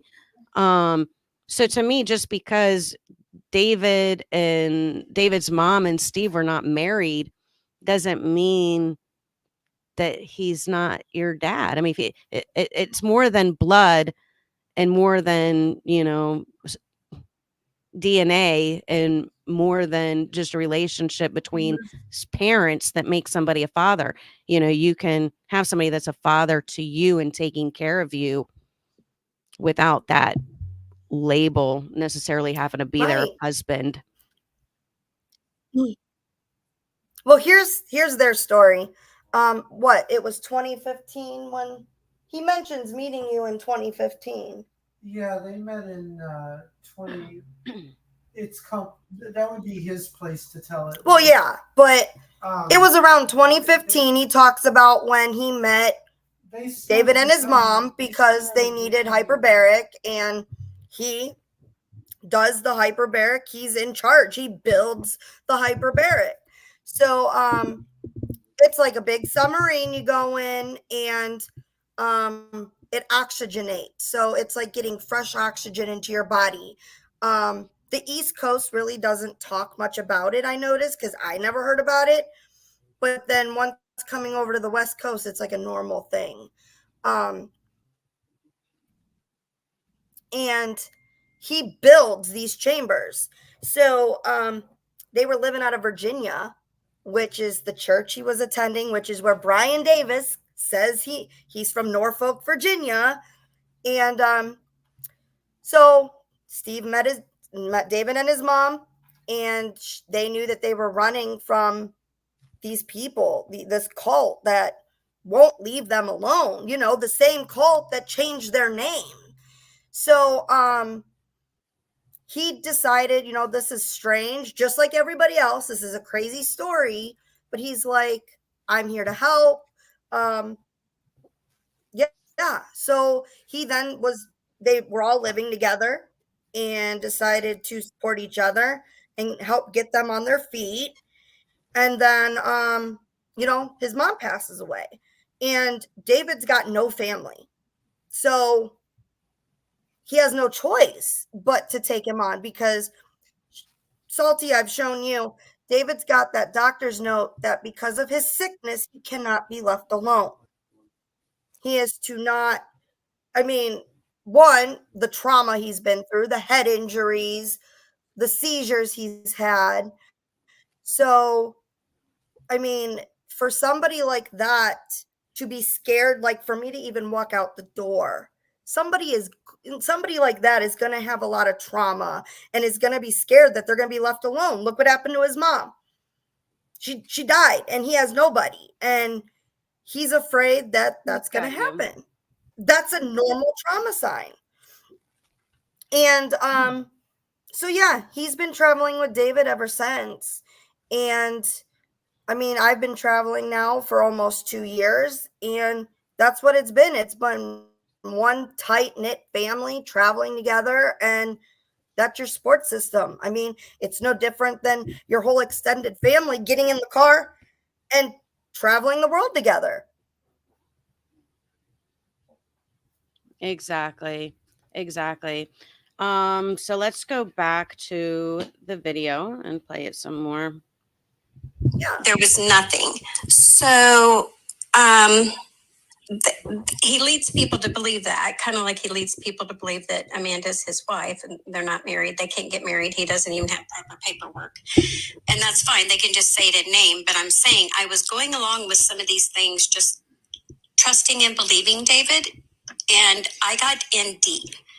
I was invested, and I decided that I was going to follow it through to the end. And if people disagree with that, they just disagree with it. It doesn't matter what I do with my time. I do with my time, my hobbies, whatever. I do whatever I want to. So I don't understand why people are mad about that. What they are getting angry at the most, though, is whenever I found out information on David and I started backing away from him, and everybody said, "You're not talking." Oh, next one. That Amanda's his wife and they're not married. They can't get married. He doesn't even have proper paperwork.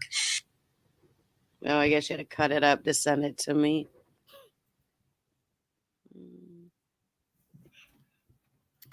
Yeah.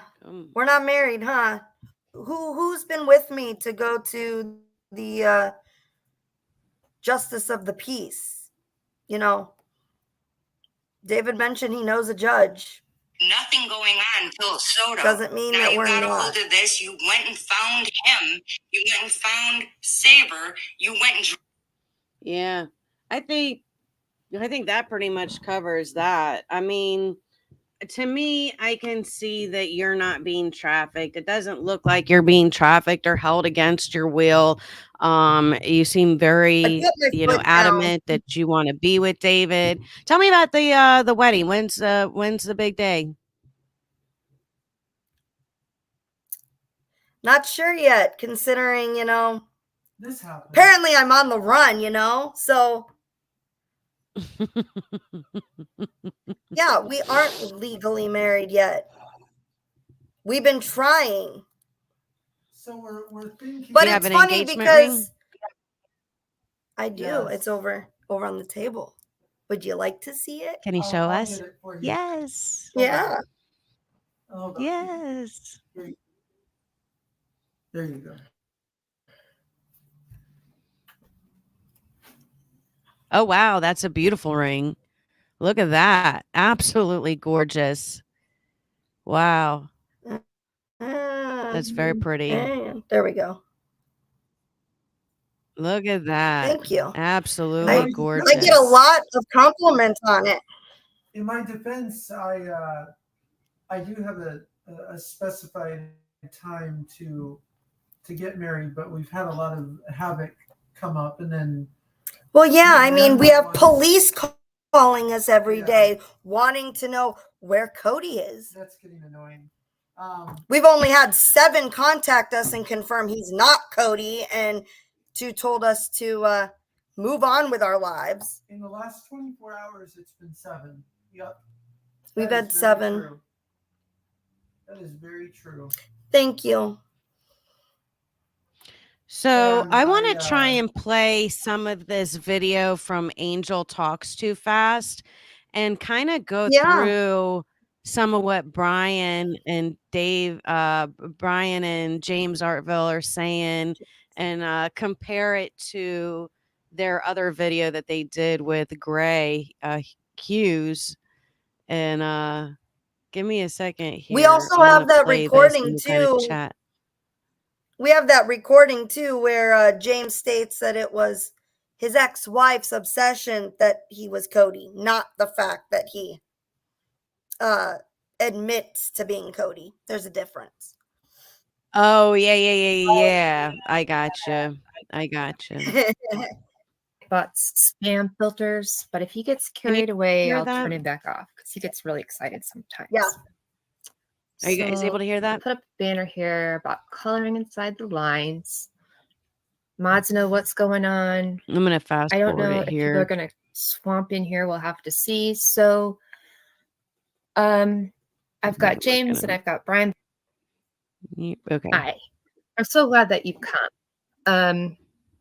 I don't know how many people are going to be on the replay. If you're here on the replay, feel free to leave the comments below. Sometimes people turns them off until the video is done processing, but I'll make sure to try to turn them back on. So we're here to talk. We're here to talk about David Sullivan. Gosh, the hot topic, right? We can't even say his name with a straight face. The floor is all yours. So it's wide open for whatever you want to say. The audience is here for you. Okay. Well, how many people are in the audience right now? I don't know who we're talking to. Yeah, right now we've got about 30, but Okay. we'll see. It's going to go up, I'm sure.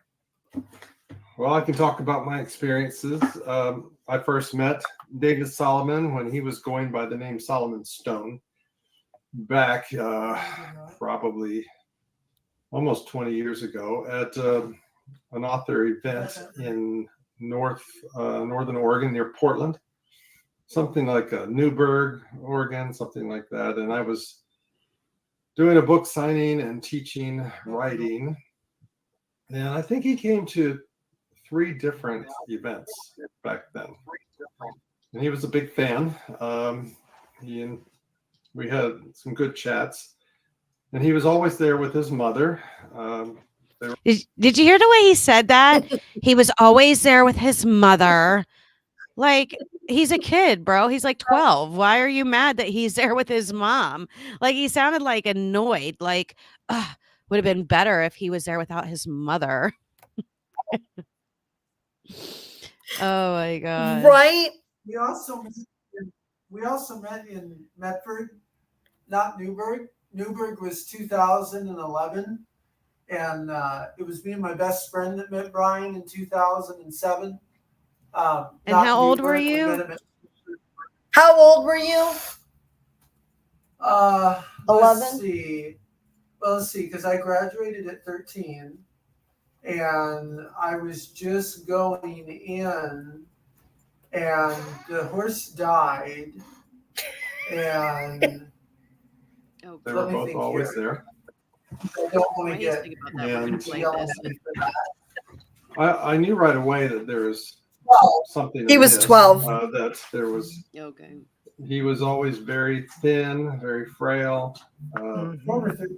Yeah. And because I started in college. Mostly reserved. He didn't talk a whole lot. Right. So he kept trying to be in touch with me over the years. He did what he was told. He didn't talk very much. In February of 2015, his mother emailed me saying that. There he goes again, his mother. So I think she was calling him still. And I sent you that conversation too. That he was dying and wanted to meet with me one more time. He'd been injured several times, concussions and so forth. Yeah. And they were passing through the state I was living in at the time and wanted to come to my house. And I said no, because I knew that there was something wrong with him. There was some mental instability. See, this is where I thought it was weird. And I was like, really? Like, he's a child wanting to come to your house. You're not telling him no because he's a child wanting to come to your house. You're telling him no because you think he's got some mental instability. Like, to me, I'm wondering, like, what is it with your house that a child is asking to go to your house? Like, is there something cool? Do you have a video game there that you're bragging about to all the kids, that now the kids are like, ooh, let's go to his house? Or did he have a pool or a playground? I mean, I just thought it was weird that he's like, well, you know, I wouldn't let him over because there was something mentally wrong with him. And it's like, really? It's not because Well, remember his brother. His brother goes to the park to meet children to play Pokemon. Yeah, that's a huge red flag. Definitely.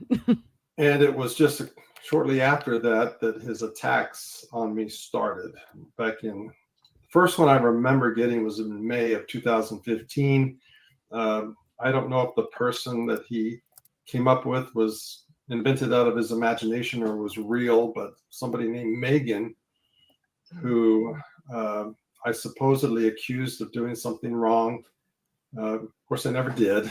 And we had zero proof, zero evidence, because you can't have evidence for something that didn't happen. That's so funny because everything that he can't provide evidence for is a double sword fish there, you know. Well, look at the new book, Astro Dragon. Astro Dragon is on Megan Willis, and this girl. He could talk about any person, and he decides to talk about Megan Morris. Oh, and isn't it funny too? Because James said that you get characters from real life, that writers will pull from real life for their characters. So I do believe he said that at one point in time. And over the last 9 years, he has been frequently and nearly constantly harassing me with going online and saying terrible things about me, saying I trafficked him, kept him in a cage as a child. And of course, he never has any details. Like, all right, what state was it in? Where were we at the time? Okay, so this is where you guys gave details, and then they were crying that you doxed them, right? Yes, So it was like, thank you. It was like, what state? Where was the house? What was this? If it happened, where was it? And then you tell them, and they're like, oh, you just doxed us. Well, you asked where it was at. Right. And so forth. He just made outlandish, false claims.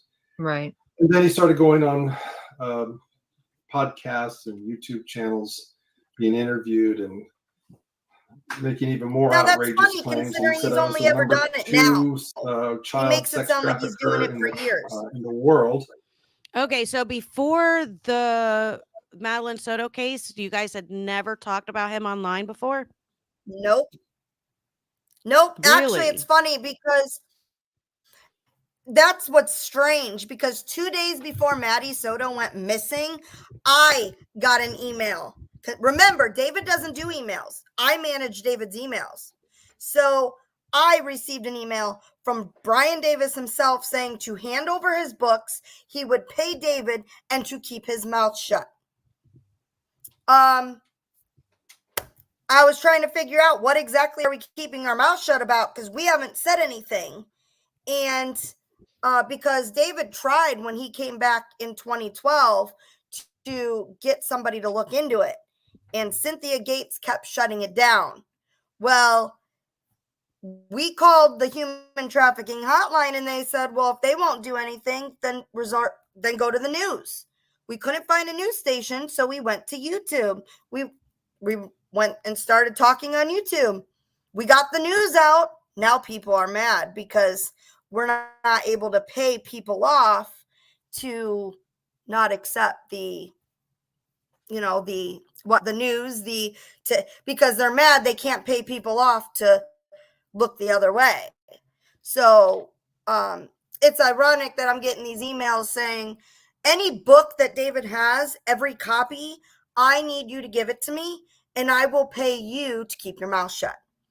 Then also we got an email right after that from the Miller brothers, who state that they were there with David in Canada, and David was there as a nanny. David was there as a nanny to take care of the kids. So then he said, give me your books, I will pay you. And then ironically, 2 days later, Maddie Soto goes missing, and David sees Stephen Stern's face, and he recognized that this is the guy that hurt him. So That's where the whole thing starts. But he makes it sound like he's been doing this for years. The police would never look into it. Now they're kind of forced to look into it because David made it a big deal for a reason. There's more children that are going missing and getting hurt. I mean, Sebastian, Maddie happened in the same time, and Summer Wells now. And it's all starting to point. The Micah story, I believe. you know, the whole Yes. Micah story revolved around a church and a pastor as well, didn't it? Yes. And they have the same sinless philosophy that Brian Davis believes. Oh, by the way, in case anybody's wondering, Brian Davis isn't a pastor. I did make a video on my TikTok showing how he's been a pastor for the last couple years. Oh, yeah. Isn't that ironic? Don't you think? All right, so let's play this some more, and then I want to play his other video before we go on to James. Oh, And geez. number one was Mike Pence. Yes. Oh, yes. Mike Pence. Yeah. Yes, that's right. And the person interviewing was just going, "Oh wow, I always suspected Mike Pence was weird." Geez. Yeah, yeah. So Yeah. like, Well, why do one you would think say the he's same doing about this? you. Well, for one, I think it's clear he wants attention. He wants Mhm. someone to pay attention to him. Mhm. The second thing is, I know he was scamming at least one person out of money. I don't know if you want to mention. Yeah. Here we names. go. Feel free. Oh, this is where he names doxes him. dox pretty much everybody. So, yeah. Well, it's- Stephen Reimers, he claims that Stephen Reimers is his stepfather, which isn't true. He also, Stephen Reimers is a retired engineer from the Northeast U.S. and got Stephen to finance his travels. He was conning them, he was scamming them.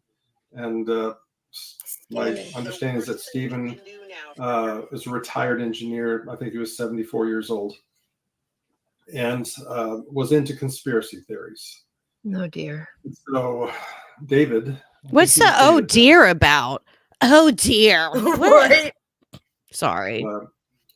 Convinced No, him you're that I was good. building nuclear bombs in Oregon, and they had to go to Oregon to dismantle them, and that's how that started, and that has lasted.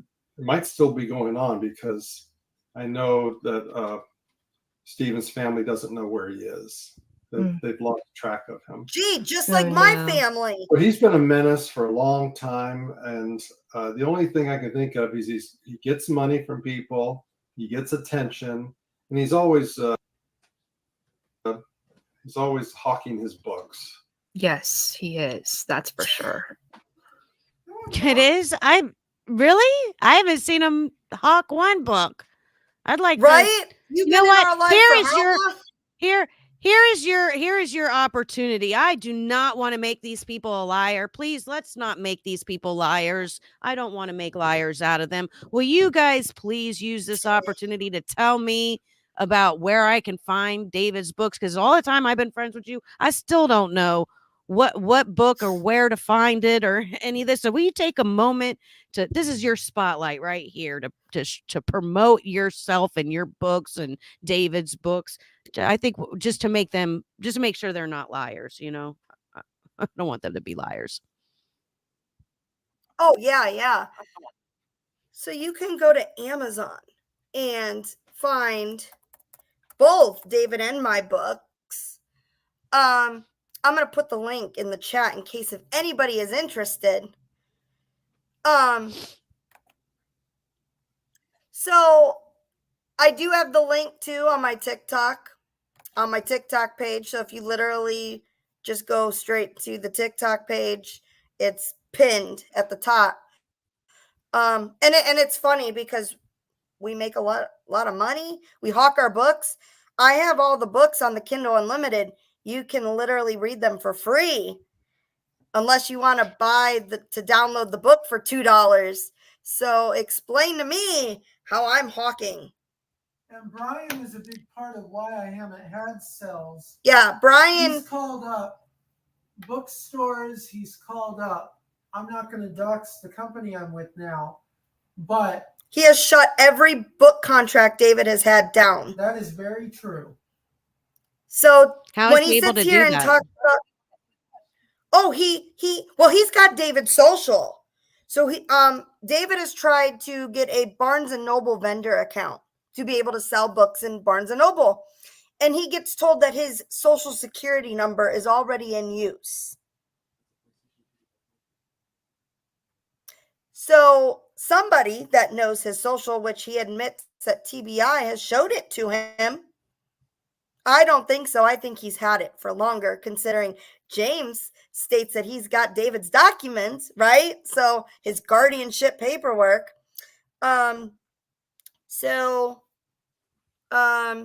Yeah, he can't seem to produce books other than Amazon. And even Amazon is a little weird because of his social, because he's behind So it.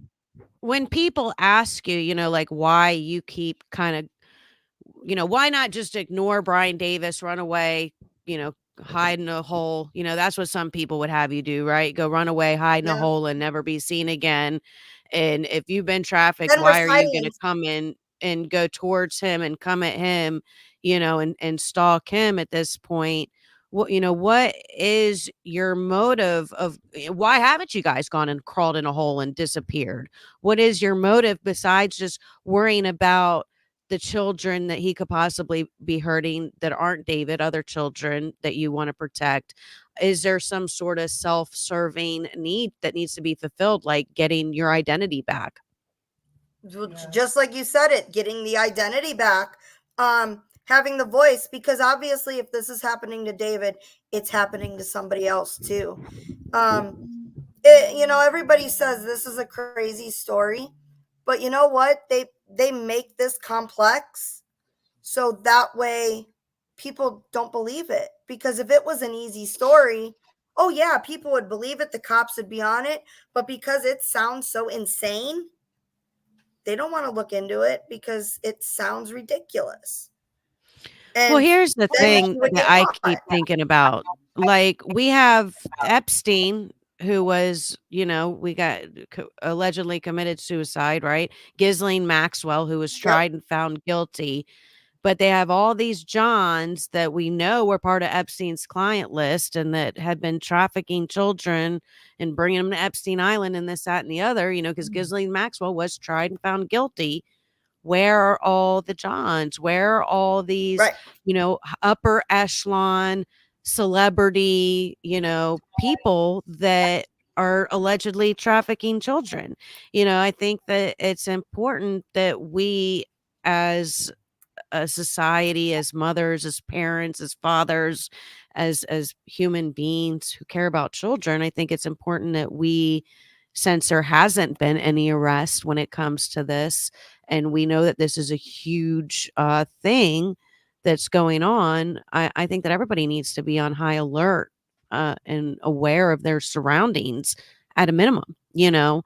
And I think that any red flag needs to be taken Oh yeah. note of and not taken lightly. You know, these things need to be paid attention to, especially when we're talking about you know, somebody with the power and stature that Brian Davis has, where he has written over 40 children's books. All of his books on Amazon have thousands of reviews. You know, so he's got a large reach to many children. So I want to play part of his Harvest Yes. interview, and just so that people can Oh get an yeah. idea if they don't know already. And I know a lot of people in the live probably already know who he is, but for those who might be joining later who haven't seen, you know, or heard this story yet, this is Brian Davis. This is the Harvest interview. So this is the same guy that is sitting there in the panel, and I'm going to play this interview. And I started about want halfway to dig through. in. They want to ask questions. And how do you kind of target it? Do you do that? Sorry, let me get back a little bit. We shouldn't cross the line into saying that, well, now you can use magic, or so we stay away from the things that the Bible stays away from. Right, keeping the elements of good and evil intact. Right. I hold on. I just want to stop it there because he says we stay away from the things that the Bible stays away from. I just found that interesting that he says that, because later he says, "Oh, I talk to kids in private messages about things like porn and cutting." Now, I'm just curious, where does it talk about that in the Bible? As you're just sharing this, you know, I'm thinking of John the Apostle John's Revelation on the Isle of Patmos and the Book of Revelation, how really fantastic the imagery is Right, of the that locusts with itself. long hair and all Yeah, sorts of teeth of strange a things. lion and heads of men, and all that kind of thing. Yeah. Now, with regards to the kind of the audience that you write for, is that just something that naturally developed out of your relationship with your children, and how do you kind of target it? Do you do that intentionally, or do you kind of think about your own children, or do you go outside of that to do some research and kind of find out what's pressing kids' buttons these I days? do both. I definitely do both. I had 4 teenagers at the same time, so I had a lot of feedback and be able to bounce the ideas off them. But I also wanted to expand. I visited public schools. I visited Christian schools, so I got a good idea of what kids are thinking about today. And what I've learned is they like stories that are very complex and very deep. A lot of authors think, well, you have to write down to young people. I think you have to make them more complex and more challenging because they want to dig in. They want to ask questions. And I found that the deeper and more complex I make it, the more they like it. And I like that kind of writing too. And you've really tried to reach out to them in other ways too, besides the books. You know that they're connected to the internet, and so you've used that as a tool to talk to them. Tell me about that. Yes, I have a very active message forum. We've had over 1 million messages posted over the years, and I private message with the kids and help them with their problems. They're writing to me about pornography and cutting and all the things that kids are going through. What do I do about this? My parents aren't Christians. I became a Christian from reading your books, and I have no input. What do I do? So I spend 10 to 15 hours a week on my message forum talking to these kids and helping them out. And they have a community where they talk to each other and help each other out. It's been amazing. Wow.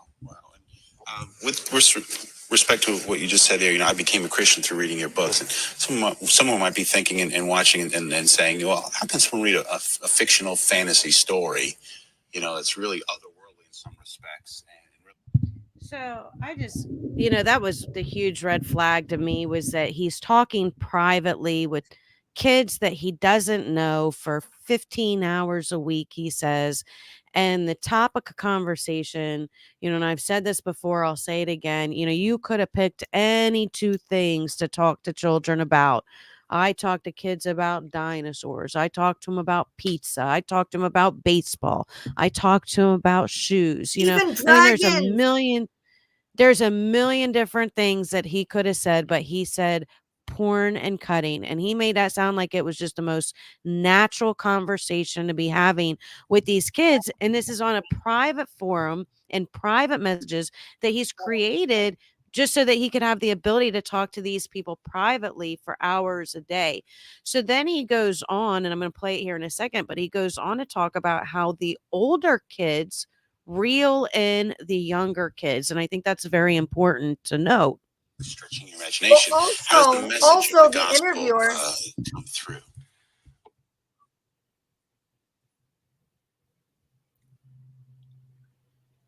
The interviewer Also, he doesn't even sound shocked that he just mentions porn and cutting. Oh yeah, no, exactly. Every one of my stories has a story of redemption. Someone is in a deep trouble spiritually, and they come out of it through some kind of revelation or light. It's not always specifically an altar call with, come to Jesus message. But a lot of the times I have kids who are Christians who will lend my books to their non-Christian friends. And then they are able to talk about it. What did this mean to you? Did you know that there is a Jesus who loves you? And so they come to Jesus by being exposed to the gospel and spiritual things through my books. And the kids reel them in, if you know what I'm saying. The Christian kids do. Yeah. You've got a new series. And just the way he said that, the kids reel him in, if you know what I mean. And it just rubbed me so wrong hearing this whole thing with James Artville, knowing that James was just a few years older than David when he reeled him in, if you know what I mean. So I'm going to go ahead and go back What's to creepy? Yeah. What's creepy is if you look at that Oregon police report, just like how you talked about Sebastian, Shiloh is listed as she's 22, and he's listed that he's 32. But he says in this interview twice, he says once that they were like 20, 22, they were their young 20s. But this police report shows that James Artville was 32 and Quinn Rose was 32. I have it here somewhere. I'm looking for it because here we go. Oregon police report. So we have. Can I show it? Am I allowed to show this? Go ahead. I've dropped it in my TikTok video. Yeah, so here, hold on. Shift 2. But you're gonna hear him say that he you're gonna hear him say that they were young 20s. I don't know. Can you see? No, you cannot see that. It is Can you public see it or record. no? Yeah, I don't think you can see No, it. It's too late. Yeah. Nope. Yep. I know. Well, yeah, right? it does say right here. It says James Artville. His home in Grant Pass, and he is 32 years old. And then it says Shiloh, who is also in Grants Pass, is 22. So it does say that they're 10 years apart here in this report. But where he it says states that they were persons. just. Yeah, now these are estimated date ranges, so but that would be a huge misestimation if it was 10 years off like that. Little odd. They would have to have facts before they wrote it up. I've gotten death threats. Yeah. I've Because gotten all sorts of David didn't nasty know about- messages because of. You gotta hit. There's gotta be a lag. screen. Go ahead. What's that? You don't have the video up. I stopped it because you started talking.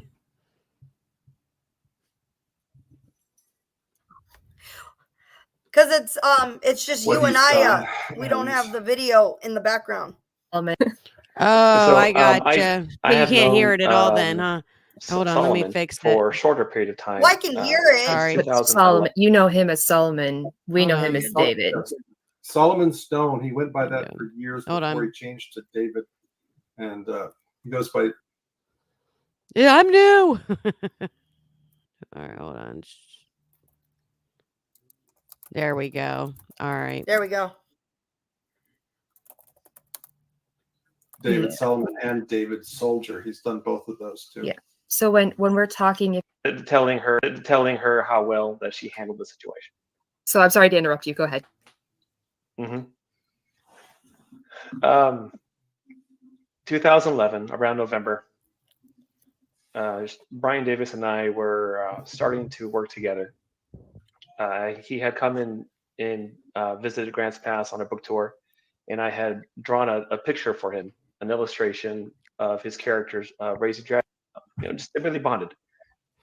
They started talking about private life, and Solomon shared that his mother was going through cancer. Except it wasn't breast cancer. It was cancer of the face of the neck. And when we went to pick him up in Oregon City, she indeed had a large swelling that was noticeable, about the size of an apple. So I just want to stop it there because I remember on Gray Hughes' video, and I can't stand Gray Hughes, by the way. I'm sorry, but that whole video rubbed me so wrong. But he was sitting there like the whole time talking about this story so ridiculous. Just yelling at and everybody. And that guy David, and his story was so, it was so ridiculous and da da da da da.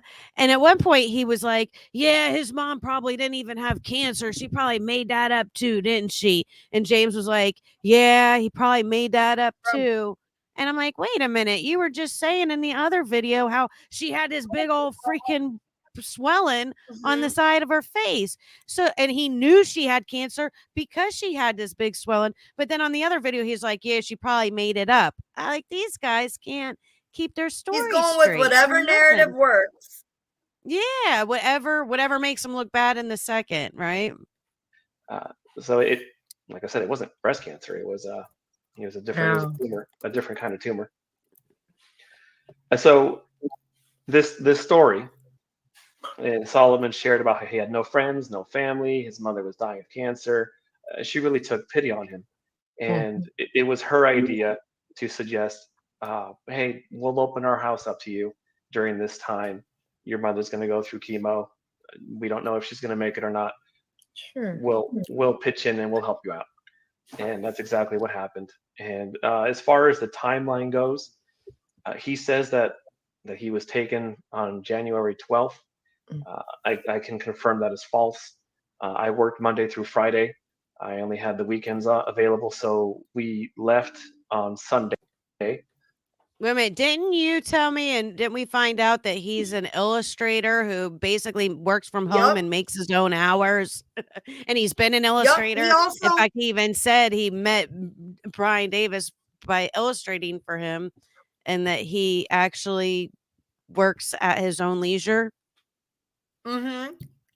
He also there's a website called Peaked where he is talking about, he does an introductory post and then he does a second introductory post for new people, and he states in there that it takes a lot of time to illustrate and he tries to save his weekends to do his drawing.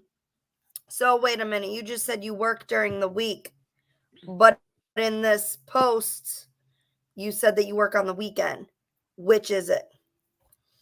You know, exactly.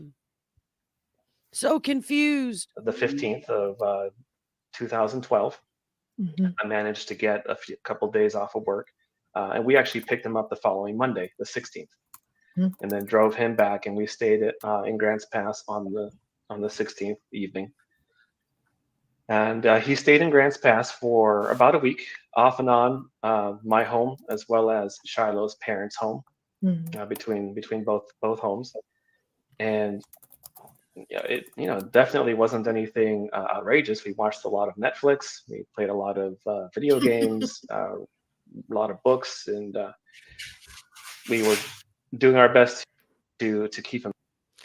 This is my favorite. I think that was like my favorite part of his video, where I was like, wait a minute. Now in the other one, in Gray Hughes, he said that you guys were with him in Grants Pass for a total of 3 days.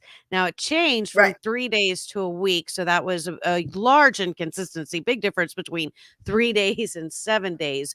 But regardless if it's 3 days or it's 7 days, now I have heard that David is pretty spectacular. I've heard that he Oh, has yeah. got some impressive talents, that he was able to write a 400-page book. Is that right? Was it a 400-page book in a world record time that he was able to write? It was. It was. It was. He Okay, speed writes. so maybe it's possible that he was able to read a lot of books in a week's time. I'm Well, here's wondering my thing. how many pages these books had. Were they short books or were they long novels? And how did you do it at the same time as you were playing the video games and watching the TV? Because you played a lot of video games and you watched a lot of Netflix while you were reading a lot of books. Now it takes me probably at least a full week just to read one book, but I'm not a speed writer and I'm Me not too. a speed reader. But I'm like, I'm trying to picture this. I'm a visual person, and so I need to visualize this week and how this week went. So I'm picturing you with like a book in each foot, okay? A video game controller in one hand that you're doing one-handed, and maybe eating with the other hand, and like twirling a plate on your head. I don't know. I'm like trying to picture this week and how you were able to do all this in a week's time. Quite honestly. I just What? found that amusing. What I can say is I don't speed read. In fact, I'm a very slow reader. In fact, it takes You're me ruining the forever to illusion, read. David. You're ruining the illusion. So the only thing that I know how to do is speed write. And to be very frank with you, reading was very hard for me, which is why I became a writer. I got tired of reading things that were too long. And so my mom said, well, write something that's not as long and then you can read it for school. And my tutor at the time, Fred and Mike, they had me write this 40-page story because I couldn't handle the 200 to 300-page novel that I was trying to devour, which was a Star Wars classic, but still. And I read it just fine. And that was part of my autism. I sucked at reading. I could do math. I could do other things, but reading and I just did not get along. And mom went, oh, so that's how you make him read. And so then I started writing my own essays out so I could read them quicker. That's great. That's great. I'm going to play this video more here. I think we're getting a little bit too off track, but that's I was just teasing you on that as far as I did have one question. I got one question for this part. He never mentions where David slept or what his routine was like. So was he sleeping in a cage like they said? Like he said? But he just chooses to not mention? Let's keep playing it and see what else he has to say about how the week went. Keep him fed. He had a very strict diet of blue chips, tortilla chips, baked potatoes, organic chicken breasts. And I was working at the time. Like I said, I had a couple of days off, but then I went back to work. And so he wasn't even there. He's like, well, it sounds like Jennifer Soto all over again. While I was away, I would get messages from Shiloh, and she'd say, we read lots of books. We watched lots of TV. We played lots of video games. Oh, wait, I wasn't there. I was at work. Just kidding. This guy. Ring at the doorbell. Shiloh's father Solomon's father is out to get us. Oh, no. And oh no. Oh God, this girl. Oh no. I can't with her. Oh God. I just think it's so funny. So while you were reading a lot of books, while you were watching a lot of TV, while you were playing a lot of video games, eating organic chicken breast. Eating organic chicken breast, hiding underneath the bed. This visual is getting really weird now at this point. So, I mean, you're hiding in a closet, going back and forth from the closet to the bed, holding a knife in one hand, a book in the other hand, and the video controller in the other hand. I mean, I'm just really trying to envision this. She hid in the bathroom with a kitchen knife and some supplies, and they were just paranoid and frightened. And he goes. His whole thing at the beginning was like, it was pretty uneventful.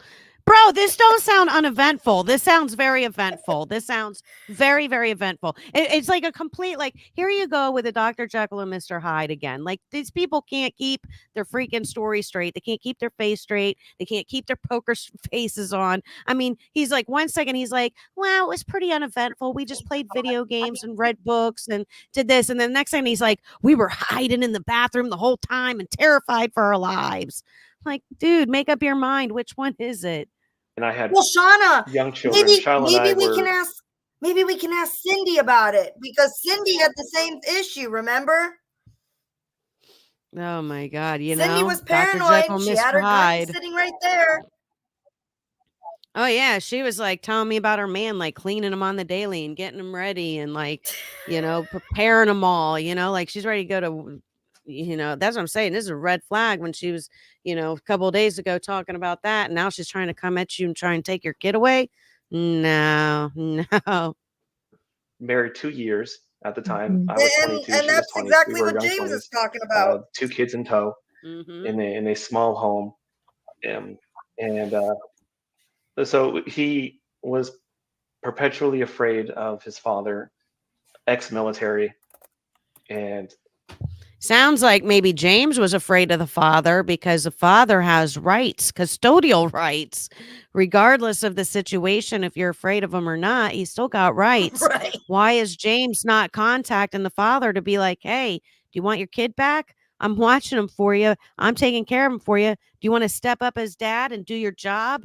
No, he doesn't say that. Instead, he takes him and runs. He's supposed to be the adult here. Why is he running from your father who literally, I mean, that's a huge red flag in itself. Like, why aren't you contacting the man and trying to build a bond and a relationship and get him to do his job and step up as dad? And Well, I mean, it's remember, like, he's 2 years older than David too. I mean, it's just weird to me that he's like talking about running from the father. And it's like, I don't know what the father's state of mind is. In my mind, I'm thinking this guy is like trying to get his kid back, and you're running with the kid, fleeing because you just kidnapped him and stole him from dad. That's what I'm envisioning. And now you're terrified that this dad, who you're not even sure if he's real or not, what? Like 1 second you're not sure if he's real, but the next second you're literally packing your whole family and fleeing the state, quitting your job. Bro, really? Oh, wait, but I wasn't there. I was at work. He does that again. Let me see here. that was seeping into our life. And so we decided then to take him away from Grants Pass, away from Medford. We said take him away. So the safest place they thought of was Shiloh's sister and brother. They live in the Seattle area in Washington. Yep. And so they drove up there. So like I said, they stayed in Grants Pass for about a week. And then the following week, they went to Washington. And those individuals want to be nameless in this conversation. Indeed, they do. Okay. So Shiloh's brother and sister, my former brother-in-law, sister-in-law. Mm-hmm. And yeah, so they stayed in Washington for a week. On January 29th, they bought a bus ticket and they sent him back to Oregon City. So he stayed Grants Pass for 1 week, Washington another week. So in total, about a 2-week stay. Yeah. Are you familiar with the reason that he was sent off? I was filled in a little bit about that. Yeah. Sent off. If you feel comfortable sharing. No, I do. That's escape. fine. Okay. It's going to be secondhand. Like I said, I stayed in Grants Pass. Wording is everything, right? I wasn't even there. I don't know. I'm just hearsay. That's what that sounds like to me. I'm going to skip this to the end where, just like Jen, a girlfriend or a wife or something, and now he's taking care of a small child, which is concerning to me for a number of reasons. Concerning to me? Oh my gosh. Who is this girl? Nobody cares if you're concerned. Sounds like Cindy. That a must small be child related to is in his Cindy care. in some sort. And his wife or girlfriend Amanda seems to be all in. Seems that she's put her chips all in on this as well, because she is working hand in hand with him to create this fascinating, far out there story. Is it really far out there? I mean, they literally just confirmed the whole story. He's like, yeah, we took him. And then at the one point, which I passed through it, but he goes, I could understand where he would get this ideas from. I mean, there's a lot of truth to what he's saying. Like, we did pick him up in a white van. Like, it's like, bro, you can understand why he might think he was trafficked and kidnapped. You think? I mean, he talks about how they got rid of the Facebook account. They had to delete the Facebook. They had to delete, all this. basically identification. I mean, it's classic. It's classic. And he essentially admits to everything when he says all of that. But And Cindy's you know, afraid in the of white midst of it, we vans have this now. small child, which is very concerning, especially because we don't know where he is. I And think so everybody's afraid of. I would do anything to call in a welfare check for that Yes. boy. But again, what do you do when you don't know where he is? And that right there is the key that I wanted to play, because in all of their defense, at the very end, they go straight for trying to take your child away from you, which again just confirms everything in my mind that you're saying about them. When people start trying to utilize DCF to take somebody else's child away, that's a huge red flag to me. First of all, no child is better off in the foster care than with their parents unless they're being severely abused, mentally, physically, sexually, emotionally, all of the above. I believe a child's the best place is with their mother and with the father, and I think that's really, really important. So when people start talking about trying to utilize DCF to take to they basically put your kid in the middle of your beef with them. And that's unacceptable. I'm just going to put it blunt out and straight instead of trying to beat around the bush and be kind about my words. Here's the thing. It's a punk move. You don't put my kid in the middle of our beef. If I got a beef with you, my beef is with you. You start trying to drag my kid in the middle of it, we're going to have a real big problem then, because that's unacceptable. You don't drag a kid and put a kid in the middle and then try and like use the system to affect that child's life in that way, because what they're talking about doing is turning is abusing that child and turning that child's life upside down. And that was what they did. They didn't want to go for you or for David. They went straight for your child, which is to me the biggest red flag of it all. You know, like that's just unacceptable. Just like Saber said, produce a child. Just like Saber, just like Cindy, just like T-Rev with the whole Sebastian case, or not T-Rev or Trevor Lee or whoever it was. I get confused with them, but the people that are trying to insert themselves, the YouTube creators, the TikTok creators, you know, any of these people trying to insert themselves into family custody cases and into personal lives of children and affect children's lives in these manners when they really don't know, you know, anything about anything. Even David, he's not a YouTube, or Brian Davis, he's not a YouTube creator or anything like that, but him and Angel, Angel is a YouTube creator, and she's like the first one going for, let's utilize, the Department of Children and Families to try and take these people's kid away. For what? For why? Because they were a victim who told their story and you didn't like it because their words hurt your feelings. Like, that's just a huge red flag to me, and essentially confirms everything that you guys were saying, a lot of it, that you guys are victims.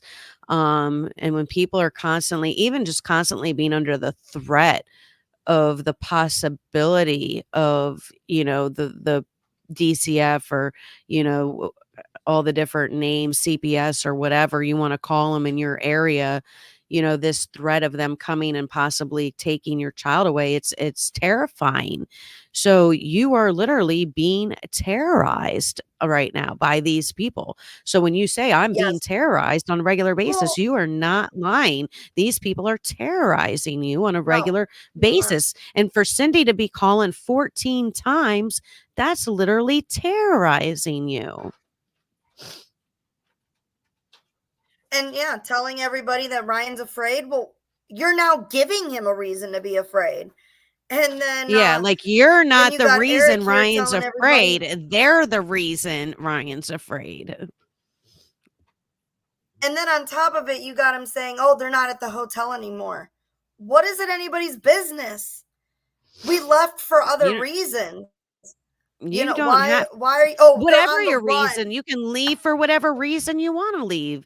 It don't matter whether soon I'm going to be on the We're on run. the run. I'm going to be running from one place I'm to just another because I'm going to be traveling and I'm going to be loving every minute of it. I mean, you should constantly be living your like, life why? running from one. Life is too short not to be running from one place to another because there is a whole big world to see. And if you ain't running, you ain't going to see it all. Run, don't No. walk. You got to you got to get out Yeah. there and live, and you got to experience life. And you I think it's important to travel, and I think it's important for kids to travel It and is. be well rounded and learn, It's new more environment. educational. Yeah. Yeah, don't want to coddle kids and have them grow up in a bubble. No kid wants to be stuck in a small town That's what forever. happened to me.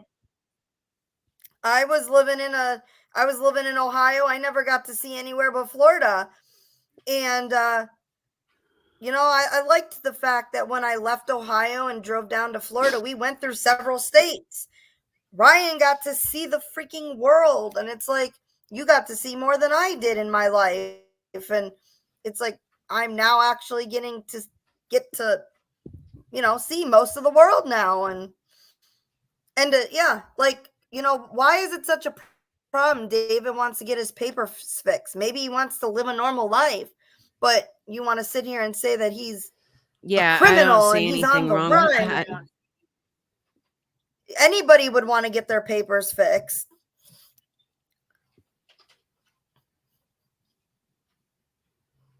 I want to change up the The content a little user. bit here and bring up. Now I want to talk about Sebastian Rogers a little bit Oh because I'm yes. running out of time here, and I feel like we've pretty You're good. much touched on most of the important parts here. But I'm looking for this particular video. Smiley. No, we'll look up nonsense. Are you familiar with this nonsense girl? Becky, I think her name is. Have you No. heard of her? So somebody slime around and find out. So No. I just came across this girl. I've never seen her My before. new book, Keyboard Rich: How Anyone Can Earn Six. I like her. I like her a lot. Her channel is nonsense. This video that we're looking at is called Smile Around and Find Out or something like that. Slime around and find out. But I want to 6 figures from home with a simple. Woo woo, cold craze crystal. Thank you. Revival. You understand there might have been a little bit. Listen, if you're a woman, then you really should know some sort of self-defense. And right now, the U.S. Another ad. Hey y'all, happy Monday. This one, And do you then we'll know this girl? Be coming right back as soon as this is over. I bumped it back for a little bit, No. but it's not going to take us that long to get through it. So as soon as this one's done, we'll close this one out and get right into our review and adding to the whiteboard. So let's go ahead and see what little Miss. Okay, so let me just catch you up here a little bit of what what's going on from what I understand with everything with the Sebastian Rogers case. So you have Trevor Lee, who basically got real tight with Nina and ended up getting so tight with her that he got on the witness panel for her custody case with against Christopher Proudfoot over Faith. Okay, so Trevor, who's a YouTuber, basically inserted himself into kind of similar to what Cindy did and what these other people did. They inserted themselves into this family's life to affect this child's custody case, which a lot of creators said was taking it too far. And apparently this lady Smiley, so this lady that you see on the screen right here, her name is Smiley. I've never seen her before in my life, but apparently she is, I guess, working with Seth. And allegedly, at least this girl nonsense alludes to the idea that she was the other alleged witness or supposed to be witness on the stand for Nina. So I guess there was a couple of YouTubers who were asked to be witnesses. They were brought in to be on the witness stand, but they never actually, the judge said no, basically, y'all ain't gonna witness. I don't want this to be a circus. So these YouTubers were able to sit and watch the trial, but they were not actually able to speak on behalf of Nina for any reason, which was verified, I guess, that Trevor Lee had written a post at one point in time that said, I've been with Nina all day. We've been talking, hanging out virtually. And it was the day that she was in court. So he basically verified and confirmed that he was indeed, at court virtually with her. And there was a lot of drama that came about that because basically there was this whole audio with Christopher Proudfoot and the PIs that was leaked, right? So did you see that and hear about the audio that was leaked? I heard a little bit. I didn't hear it. Is this Nina Glass that we're talking about? No. Christopher's ex-wife, Oh, Nina another Nina. Gomez. Okay. Yeah. So there's Christopher's ex-wife, Nina Gomez. Okay. So when I first started watching the Sebastian Rogers case, she was the first one whose story I heard. So I think we need to get on live again because, time's running low for today. I want to touch on a couple of things, but when we do live again, hopefully in the next couple of days, I want to go over Nina's story. I really want to dive into Nina's story and talk about the things that came to me as red flags that I'm like, something about her story seemed off. I also want to talk more in depth about the Sebastian Rogers case and the dynamics of the families and everything. But basically, Christopher Proudfoot was married before he was married to Katie. He was married to this girl, Nina. They had a child together, Faith. And Faith, there was a custody battle between Christopher and Nina Nina ended up taking Faith and fleeing to New Mexico. And basically, Chris has been trying to get his daughter back into his life on a more regular basis ever since. Like, he felt like his child was essentially taken from him, like almost kidnapped in a way, where Nina took his child and fled the state so he didn't have access to his baby anymore. It was really a lot harder for him to see his child.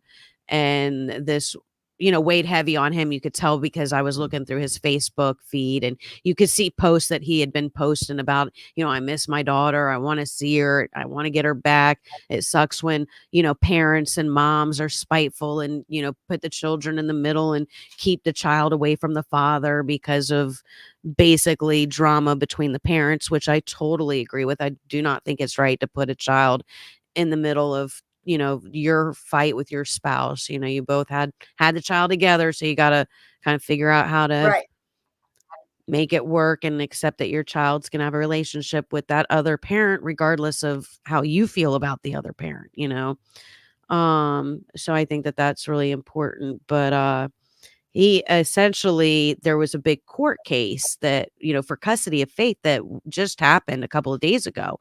So there's a wide speculation that the disappearance of Sebastian and the timing of the custody case with Nina over Faith is not a coincidence.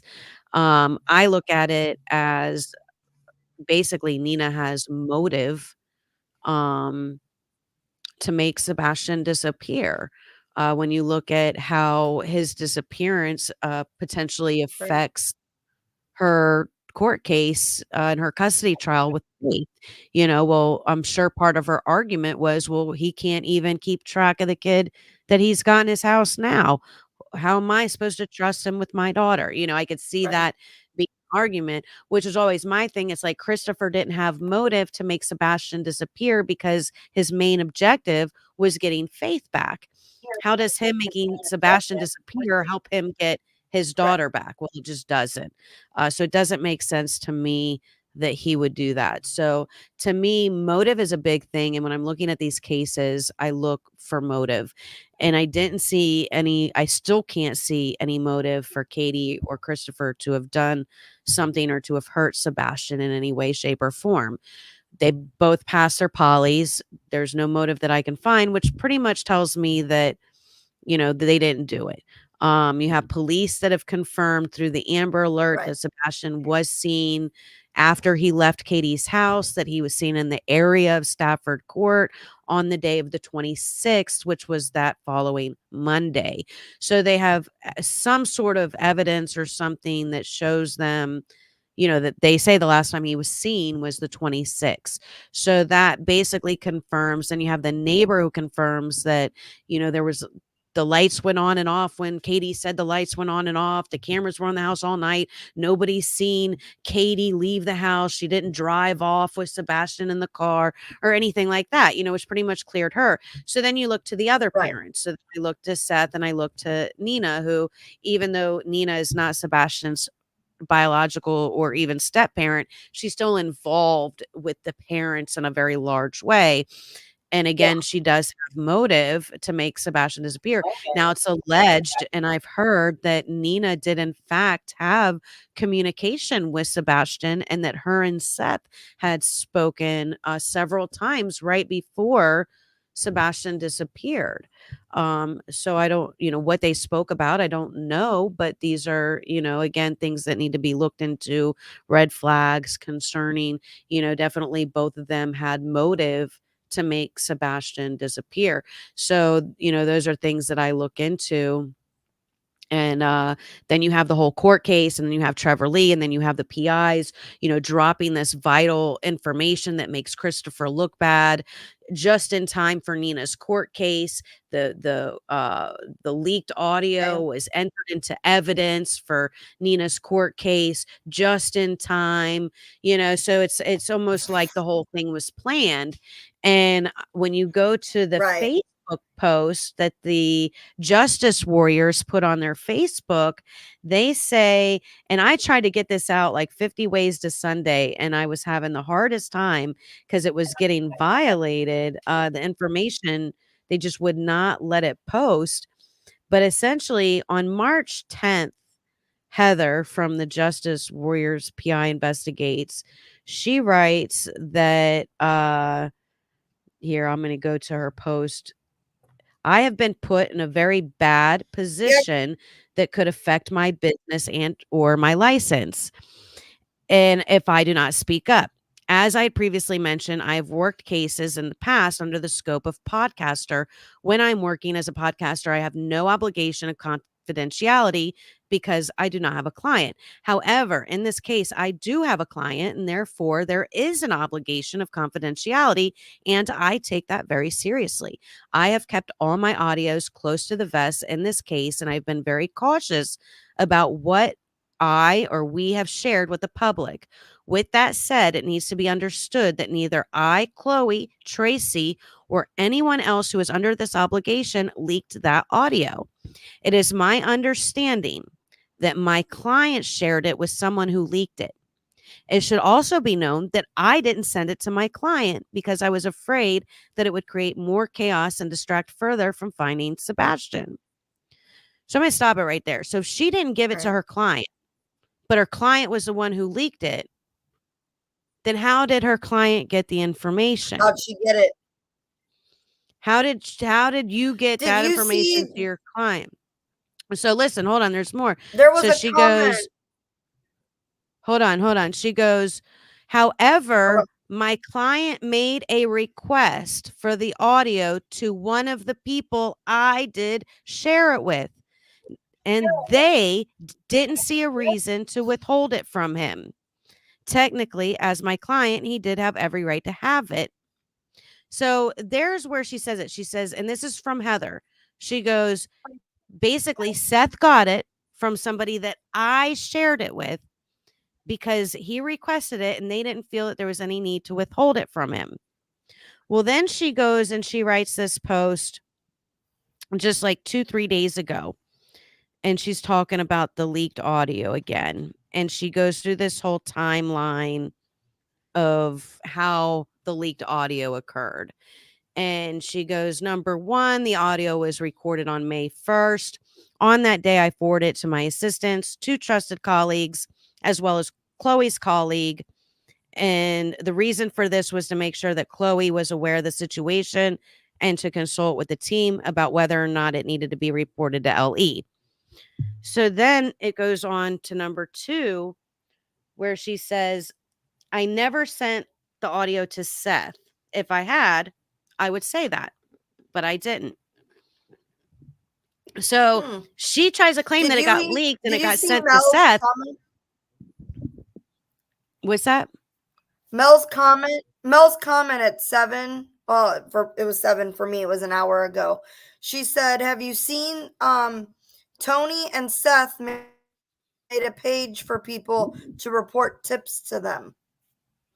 Yeah, no, I don't keep up with that. I don't report tips to them, so I wouldn't care. If I got a tip, it would not go to them. It would go to the police. It's the dumbest shit I've ever heard. Send us all your tips. No, bitch. I'm sending the police my tips, not you. You ain't nobody. These people, who do they think they are? Send us your tips. Get the fuck out of here. So then she skips on and she goes to number 3. On May 9th, I received a text message informing me the audio had been leaked. So she skips from May 1st to May 9th. Now, I'll fill in the blanks of what happened in that time. In that time, the witness lists were submitted to the court for Nina's court case. Also, Heather and Chloe both were asked to step down. Very convenient, right? Also, the witnesses and the audio were both submitted to the courts, right? So then she says, on May 9th, she received a text message informing her that the audio had been leaked. And the details that she had were minimal. The person that she was told had leaked the call was not the first to leak it from what she had heard. So now she's hearing several people have leaked it. And for this, I understand it was the audio that was to be used as evidence in a court hearing, and whoever sent it to the YouTubers did not want it getting out prior to the court date. So she basically confirms right there that this audio was leaked to affect Nina's court case. And that was the whole reason why it was leaked. So she goes on in number 5 and says, she said number 4, she says, I don't know who leaked it. I went and looked everywhere and I couldn't figure it out, basically is what she said. After the audio leaked, I got to work trying to figure out how it leaked to be sure I didn't have a mole in my camp. I even went back through my sent emails to be sure I hadn't sent it to Seth or anyone else that I'd forgotten about. I did not, right? This is from Heather. I did not send it to anybody else that I forgot about. Then she goes on to number 6. And this is where it's key, right? She goes, a couple of days after the leak, I had a conversation with Tony, in which he apologized. He informed me that Seth had expressed that he wanted the audio and that neither I or Chloe would send it to him. Tony said that he didn't see any reason to withhold it from him. Now, do you remember when she said the person that I sent it to didn't see any reason to withhold it from him? Yeah. There you go. That person is Tony. Tony said, I didn't see any reason to withhold it from him. And Tony gives him the audio in number 6, right? So Tony says, I didn't see any reason to withhold it from him. So he sent it. He said that he thought it was cute that Chloe and I were trying to protect him, but that he felt Seth should have it. So right there, she says she gave it to Tony, who gave it to Seth, right? We got confirmation. But then at the end of number 6, she goes, well, I'm still not sure how Tony got the audio. Bitch, you gave it to him. You just said on your post on the 10th that you gave it to him, that Seth got it from somebody that Miss you Slimy gave it World had to. to say today. Mind you, I do talk about her occasionally. Of course, I reviewed what she did over the weekend. I mean, me and everybody. Oh, that was weird. So I just thought that was really, funny. And I'm like, this lady is lying.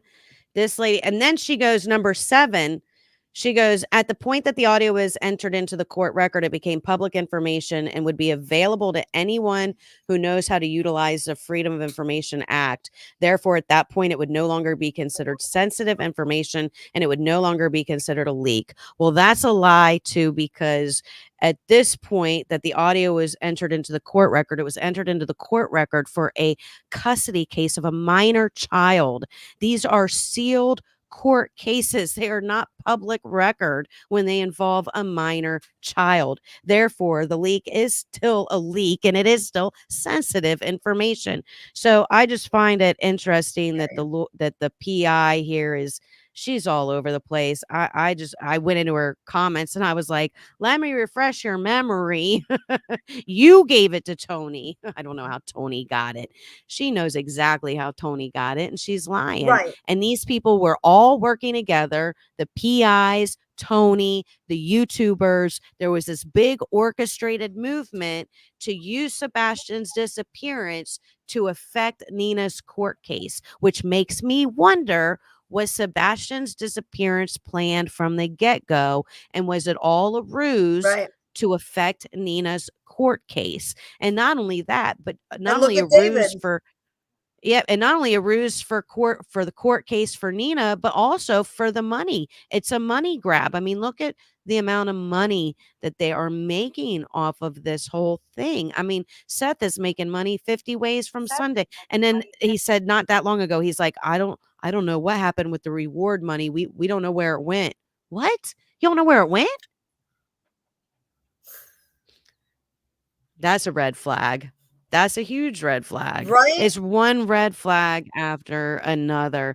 So, we're about out of time for today. So I'm going to go ahead and cut the live for today, but I want to get back on and do this again. And I definitely want to dig into this, snakes in my group video and the other one, because that girl Becky, Oh, she's yeah. had me rolling and laughing. She's got quite the personality. I really like her, and she really tore I'm that gonna have to look girl her Smiley up. up. So yeah, so I definitely wanna watch that and kind of like just share some of that and go over some of the other videos, in regards to this case uh, that I've seen and witnessed myself that are red flags. So I had a really good night tonight. I really appreciate you coming on. I hope we can do this Oh, you're again welcome. soon. I appreciate your time. Is there Thank you for anything having else me. that you want to say or share? Or I don't think so, other than I mean, we got to see her come in and she claims to be speaking her truth, but we know what the truth is. I think you've shown to people tonight, very clearly that you are in control of your life and that you're where you want to be. And you're definitely not being held against your will and not being controlled by anybody. To me, it was always kind of ridiculous of a thought. And was very telling that she, went from your being trafficked to, that once she realized she had no leg to stand on, by claiming you were a victim, she then went to Ryan. But again, I just think it's despicable that she's trying Yeah. to take Ryan from you. I think it's really sick that your mom's trying to take Ryan from you. I do not agree with that. This is not your mother's baby. Your mom could sit here and talk to me. She's blue in the face. It doesn't matter. There is nothing she could say that would make me change my mind. She had her child. She had her chance. And so sad, too bad that your child don't want you to see your grandbaby, but you don't have rights when it comes to your grandchildren, and that's just the way the world is. Your grandchild, And not your child. You don't have rights to your grandchildren like they're yours. They're not. one more point too.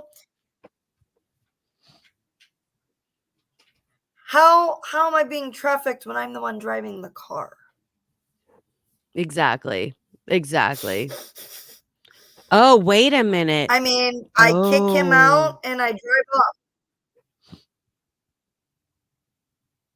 just don't get stuck in It's my traffic. car. It's my car. Oh I mean, yeah, if you want to yeah, get stuck in right. traffic, I'm not going to But argue with you. I mean, Jesus, don't get mad at me here. sightseeing at I that could fight point, you but over it. I find it funny. It's my car. She's already put it out there that David doesn't have a license. So how am I being trafficked when I'm the one driving the vehicle and I want to be there?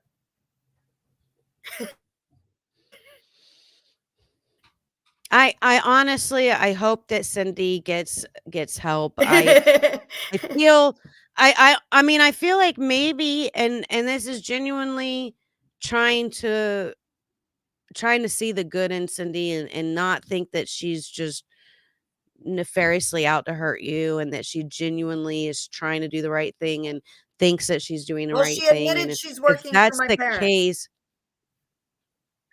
well, and I feel like if she really genuinely feels like she's doing the right thing, she should seek mental help, because it's definitely not the right thing. And the fact that she maybe thinks it's the right thing tells me that she needs some professional assistance. I'm concerned for her mental health. And it's also very concerning, somebody talking this way and behaving this way, and trying to, you know, uh, um, basically insinuate this idea that she might be trying to not wait for law enforcement and take the law into her own hands. Some of the things that she said alluded to this idea that she doesn't have the patience to wait for the police to do whatever it is that she thinks needs to be done. Yeah. Forget about the law, forget about due process, forget about your rights that you have as an American citizen. She said a few things that alluded to this idea that she does not want to wait for police, and she Nope. would, gladly take the law into her own hands to ensure whatever she thinks is best is going to happen. And when you're, talking to other people and mentioning that you have weapons and that you're cleaning them and getting them Mhm. ready for use, this is a huge red flag. So, I definitely She would pretty be much went up to concerned. Ryan. She pretty much went up to Ryan and was like, "Here, I've got cookies for you. I could be your grandmother." And then Ryan enjoyed that. Ryan's like, "I feel like I actually have a grandmother that cares about me." And then she goes live and Yeah. talks crap about him. And Ryan's like, "How dare she?" Like, I mean, here, let me dangle the cookie in front of you and then take it from you. Like, that's wrong. Yeah, for sure, for sure. And she pretended to be your friend and turned her back on you for sure. So, lesson learned, right? Yep. Well, thank you again for coming on tonight, and we'll keep in touch, and we'll do this again soon. Sounds good. Thank you to everyone who came and visited our live today. We appreciate you visiting, and we hope you'll come and visit us again.